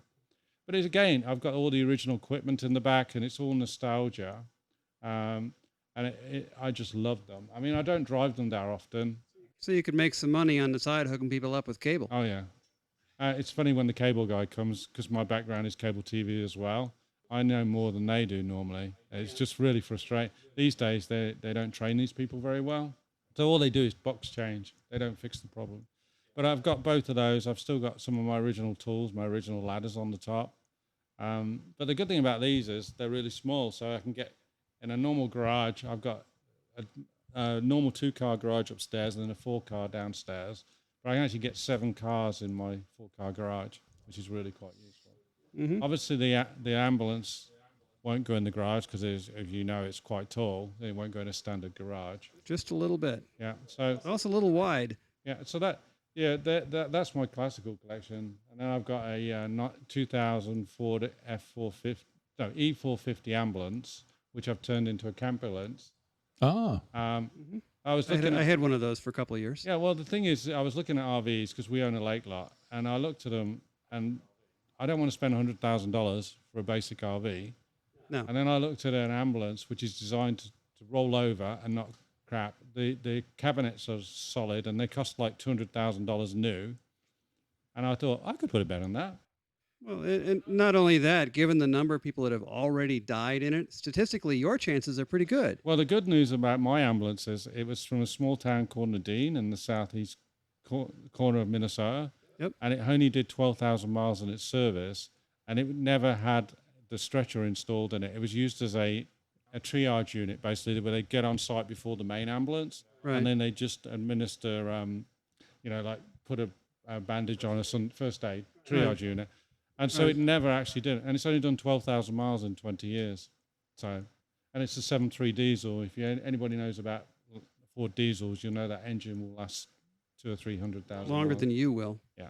So there's no rust on it. And so basically, and the best thing about those vehicles is all the lockers on the outside. So you've got all the storage to put all the tools in to fix your Land Rover. Like you can get all your tool kits, your wrench kits, and then welder, generator. They all fit in the cabinet. So, and then the wife will be happy because she's in an air-conditioned ambulance while you're wrenching away in the pouring rain. Is that right? That's the way it goes. So that's and then everybody's happy. That's a bit of my collection. That's all my classic collection. That's quite the collection. The ambulance, is it RAF? Is it? No, it's UK Army. So If it was on the continent, it's probably BAOR, right? it was BOR. And as you know, if you get the registration card, you can get it from the REME, which is the Royal Electrical Mechanical Engineers. They keep a history of all vehicles, and if you pay $30, you can actually get a copy of it. So you can see, and if you look at the history of mine, it spent, I'd say 2/3 of its life in storage at Allton, which is where they store all the vehicles. Right. But before that, it was in Mönchengladbach, it was in Antwerp, and a couple of other bases. But it spent the last 20 years of its life, as many military vehicles did, in reserve, and it actually went up to Scotland, and it was used by a medical unit for the part-timers, volunteers. So, but it never went anywhere. I mean, basically, those ambulances were rarely used. Mine had the luxury of spending its first tour of duty at the Central Ammunitions Depot. So it just sat there until some idiot blew himself up, which hopefully didn't happen very often. Have you ever thought of turning that ambulance into a camper? I did. Originally, that was the first stage of my camping experience. If you're ever familiar with the ambulances, basically what you open it up in the back, you can carry 4 stretchers, but the top 2 fold up, and it becomes an 8-person personnel carrier. So what we did is, for the first couple of years, we used that as an ambulance. But anyone who's driven more than 200 miles in a 109 will know it's not pleasant, especially for the wife who's got a bad back. So we actually driven it. I took it to Canada, and we did a few trips to in Neesman, Wisconsin. There's a museum for the veterans where they have all these sculptures, and every year they have like a Huey Land. So we drove over there, and to keep the wife happy, we always set like a cabin nearby. But I've slept in it quite a few times. But I realized very quickly, to keep my wife happy, we needed to upgrade slightly, and hence the E450. But again, in Minnesota, there's a Red Bull Military Vehicle Club, and so I'm the only person in the club who's got a non-American vehicle. And they were a bit wary of me first. I was English, and then there was it wasn't made in America, was a bit of a challenge. But I managed to finagle my way in, and we do a lot with that group. We do a lot of convoy events. One of the humbling experiences actually is we go to a lot of the veterans' homes, and give them a rides around, because these people gave a lot to their country, and unfortunately they're ill health now. And to see their faces is so humbling. And we drive them around. We do a lot of events for charity as well. It's very humbling. It's one of the most. It puts everything in perspective, I'd say. But I enjoy that. And that Land Rover, the ambulance, this normally does about 600 miles a year. But this year it's probably done 50 because most of the events have been cancelled. But I still drive it around Lake Minnetonka every couple of weeks. Yeah, it still leaks oil. Even doesn't matter what you do to that ambulance, it always leaks oil. It just, every seal's been replaced. Well, that's a good thing. It's when it stops leaking you got to worry. Yeah, that's what I do. That means it's empty. Every 6 months I go and put some gearbox oil in it because it just leaks. I think it's a crack. Self-changing. Yeah, it's really reliable. I mean, to be honest, I've had no real problems with it. I mean, the generator failed after 60 years, which is, I think we can let it off on that. Yeah, that's long enough. Yeah, I've still got the original, it's still connected as a generator. I keep threatening to put an alternator on it, but I don't do that many miles with it anymore. So Rick, do you have any other similar exciting stories like that? Do you overland? Do you camp? Do you hunt or fish? Well, for me, I have no stories as interesting as Dave's, but that's okay. Remember, you're a safe place. I'm in a safe place. place. Yes. But each of my Land Rovers have a different purpose. So the diesel 300 TDI Discovery is the overlanding one. So that's the one that has the refrigerator and the extra heavy duty shocks and springs to carry all the extra weight. And then there's the Range Rover Classic from 90 with the 35s. That's the off-roader. That'll go over anything. You don't even have to have a spotter or pay attention, really. And then there's the Series, the Classic, that still has a generator. It's been converted to negative earth, but that's, I think, the only conversion it's been had. And different front seats. We were talking about that yesterday. They got Volvo seats. Volvo seats, that before I got it. But now they're at least covered in zebra-looking fabric. And then the Supercharged, that's a Road Rover. So they all serve a purpose and slightly different purposes.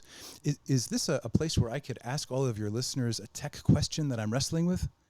Okay, so Let's play Stump the Technician. This is what I was. I've been having trouble with my 1960, and I did the engine rebuild. It was a True 2, and it has a 3 block in it now because the block was cracked and had been rewelded. Pardon me. It has been, over the last 4 years or so, been snapping off the ears at the bottom of the distributor shafts. Just every once in a while, it'll just snap the ears off. I've been watching this story unfold on the LRO list. And I don't know why it's doing this. So my most recent theory in conversation with Ike Gose over at Pangolin is that there's something different about the drive gear and how the drive gear attaches to the distributor shaft in all of the different eras of different car parts that are in there. So, for example, when distributors got so cheap that you could just buy the whole thing instead of buying points and buying, all this, I just bought the new one, and that ran pretty well for a while. But I'm thinking the last time I had one run reliably, it was when I had the old original one in there that was slipping all over the place because it wasn't grabbing at the pinch bolt. So I'm hoping if your listeners have any way of feeding back, and they have other ideas for me. One great idea I thought was maybe the timing chain tensioner is loose, so that sometimes the timing chain will whip and make the shaft turn quickly and break off the ears. I don't think so. Timing chain is nice and tight. So now I'm back to, is it the gear? And I'm reluctant to put everything back. The groove in the top of that drive gear is not on center. It's off to one side. And it only fits one way. Yeah, and the ears on the bottom of the distributor are likewise off center. So if you get it in 180 out, you're not lining up the ears properly, and it could be putting a side load on it. And I think that may be part of it. But even when I just look at the gear, it looks different than the other gears that I've seen. It has a slender waist and a fat bottom, and it's got a skinny top. Could be that it's just a poorly made off-brand copy distributor, and maybe that's the issue. And that's what Ike was saying. He said, don't buy a new one. Rebuild the old one. You'll have a better outcome. So that may be where I am. But it's sad to say that genuine Lucas is usually the better way to go. If it's new or a rebuilt, it's probably better than the 40-year-old one that you've got in there. But so I think if your listeners have any other tips, I'd be open to suggestion, especially now that I've got the front cover off. I've already had the oil pan off, and there were no flakes or bits of metal after breaking 4 distributors. So where are the metal ears going? Straight down. They'll be in the pan. They're not in the pan. I took it out. Where did they go? Okay.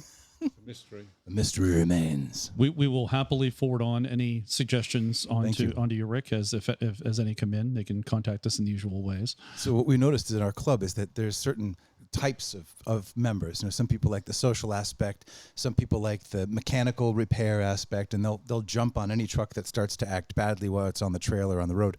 And some people like doing the recovery, and some people like the long distance stuff. So it takes all kinds. Indeed it does. Indeed it does. Does the club have other events like the picnic? I mean, or do you only have the picnic like the main? That's the big one. That's where we draw everybody out that usually doesn't do anything else. They'll do that. Yeah, but we do off-road events, probably 3 or 4, 5, 6 a year. I've done 6 this year already, including this. I mean, this year, the good thing about off-road events is that social distancing typically isn't a problem. You just have to be careful when you're winching, obviously, that you don't cross-contaminate. But, and again, some trips we'll do serious off-roading at the OHV park. Other trips we'll just go to trails. It just depends on the people who are going and the vehicles. We don't want to damage vehicles who people don't want to be damaged, if you know what I mean. Mm-hmm. Yeah, we have those type, yeah. Yeah.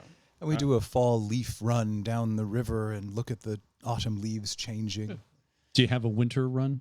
We used to, but that's kind of fallen out. We did 2 this year in the early spring because it was late enough in the season that it had rained since the last snow, so the salt was off the roads. So some of us that winter our cars in garages could get it out.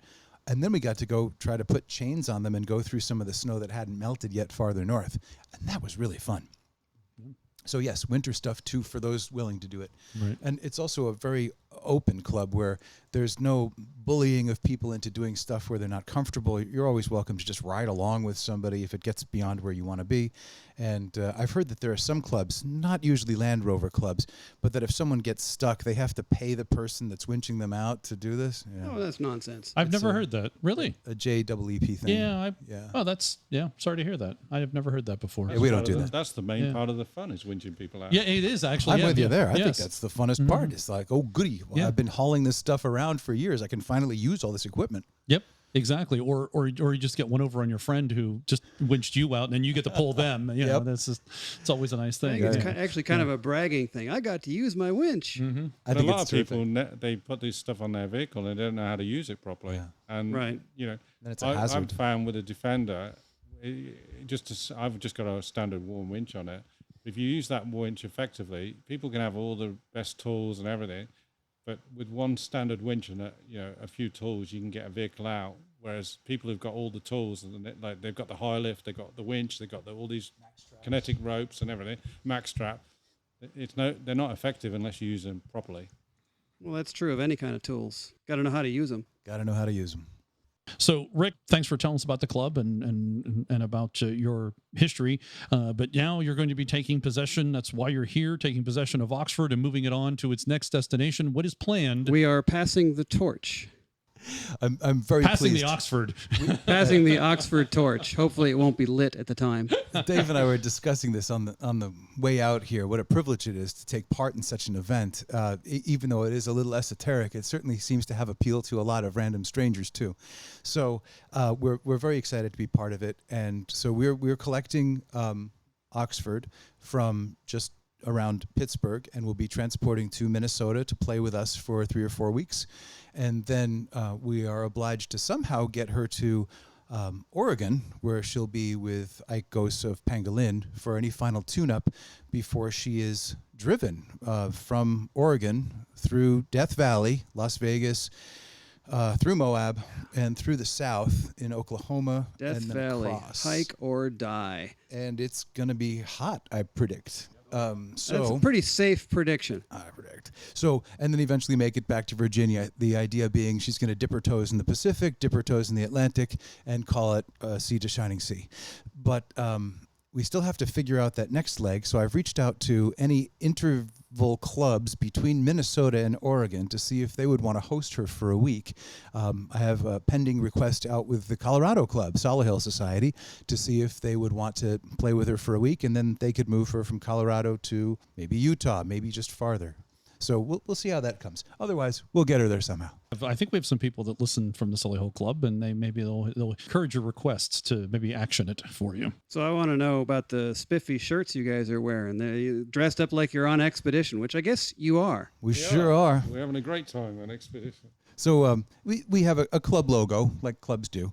And so for the past, I don't know, probably 18 years, 17 years, I've been the club's minister of propaganda. So I would put logos on stuff and reach out to interested new members and that sort of thing.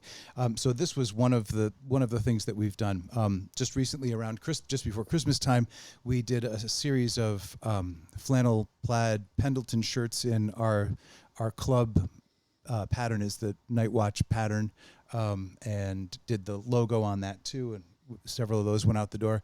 And then we usually do some kind of a T-shirt every year or two, something that people haven't seen before. And this year, because this is the year of Oxford, many people will remember it as COVID, but I will not. I will remember this as the year of Oxford. We're going to take our logo, and currently there's a D90 placed in the center of it, and we're going to be replacing that with Oxford in the center of it, as well as maybe something like, London to Singapore to Bacchus, Minnesota. I like it. I like it. London to Singapore to London to Bacchus. Back to Bacchus. Back to Bacchus. That was our theme 8 years ago. Yeah, 6 yeah. That's what we used. You do that again. Yeah. Well, then you should, on the front of Oxford, you should temporarily replace them. Instead of it saying gin and tonic, you could put, Bacchus and wine or something like that. That would. Lutefisk and Lefse. Oh, dear. That would be bad. That would be bad. And she already smells so good. Oh, absolutely. I didn't. I'm just saying right on it, not. Actually introduced Lefse and Lutefisk. I have to say this, but you're looking at your website. The events calendar is from 2016. Yeah, we're having trouble accessing that. If only you had an IT guy on staff. Gotcha. Actually, I used to run the website, but someone took it over. And now 2016. And now you can't get back into it. Well, right. Yeah. Yeah. It's a problem with the IT people not being able to agree on something. Yeah, always yes. keep a spare key to the stuff you. So we use Facebook, to be honest. Facebook is the more current. It's website management. If you ever dealt with websites, it's a lot of work, and it's difficult to keep it up to date.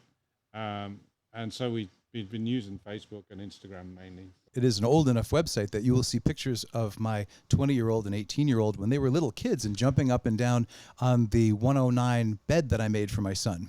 Excuse me? What? You made a bed? A 109 bed? Yeah. Okay. There's a picture on the website. It's a pastel green. It's a 109, and there's a bed. And then you lift up the bonnet, and that was where you store all the linens. Do you still have the bed? Nobody wanted it, so I disassembled it. It's now the table that holds up the fish tank. Lives on. Well, that's like all Land Rovers. They live on in some fashion or another. So the website is mnlandrovers.org, and you're on Facebook as Minnesota Land Rover Club. Yeah. Anybody can join the Facebook. Yep. Well, I did, so just be nice. It must be, I guess. And Instagram, do you offhand know the? If not, No. we'll have. I don't know what it is. That's fine. We'll have. It's probably like Minnesota Land Rover Club or something like that. But we'll have links in the show notes, of course, for anyone who wants to track that down and join the club and go to your events, or if they need to get in touch with you about moving Oxford on throughout the rest of the country, or how to keep me from breaking ears off of distributor shafts. and how to exactly. It's true. That's true. So thank you very much, gentlemen, for A, coming here and collecting Oxford, and B, taking some time out of your day to talk with us and explain about your history and also about the Minnesota Land Rover Club. Been a treat. It's been a pleasure.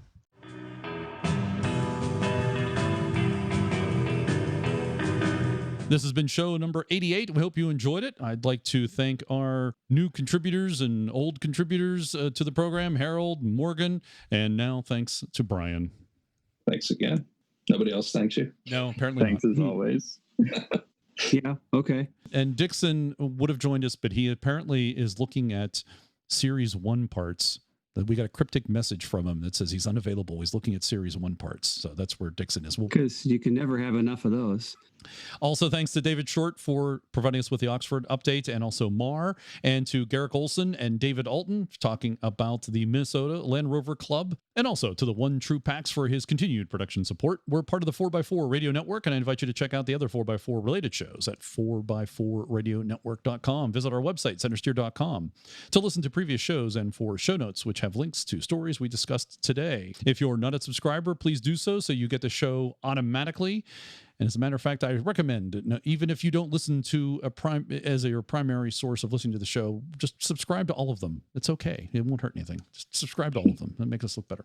You can connect with us on Facebook, Twitter, Instagram, and email, and now voicemail. You can directly support the show at www.patreon.com/Centresteer. You can buy us a t-shirt, or sticker. Click on store on the menu of our webpage. Thank you for listening. We love to hear from you and what you're up to in your Land Rover. Click on voicemail on the website and let us know. Next 3 voicemails we receive and mention that you heard it at the end of the show. See if you stayed at the end of the show and you leave us a voicemail, you'll get yourself a free Centresteer t-shirt. Until next time, I ask you to share the show with one other Land Rover enthusiast. And you may now resume your important things.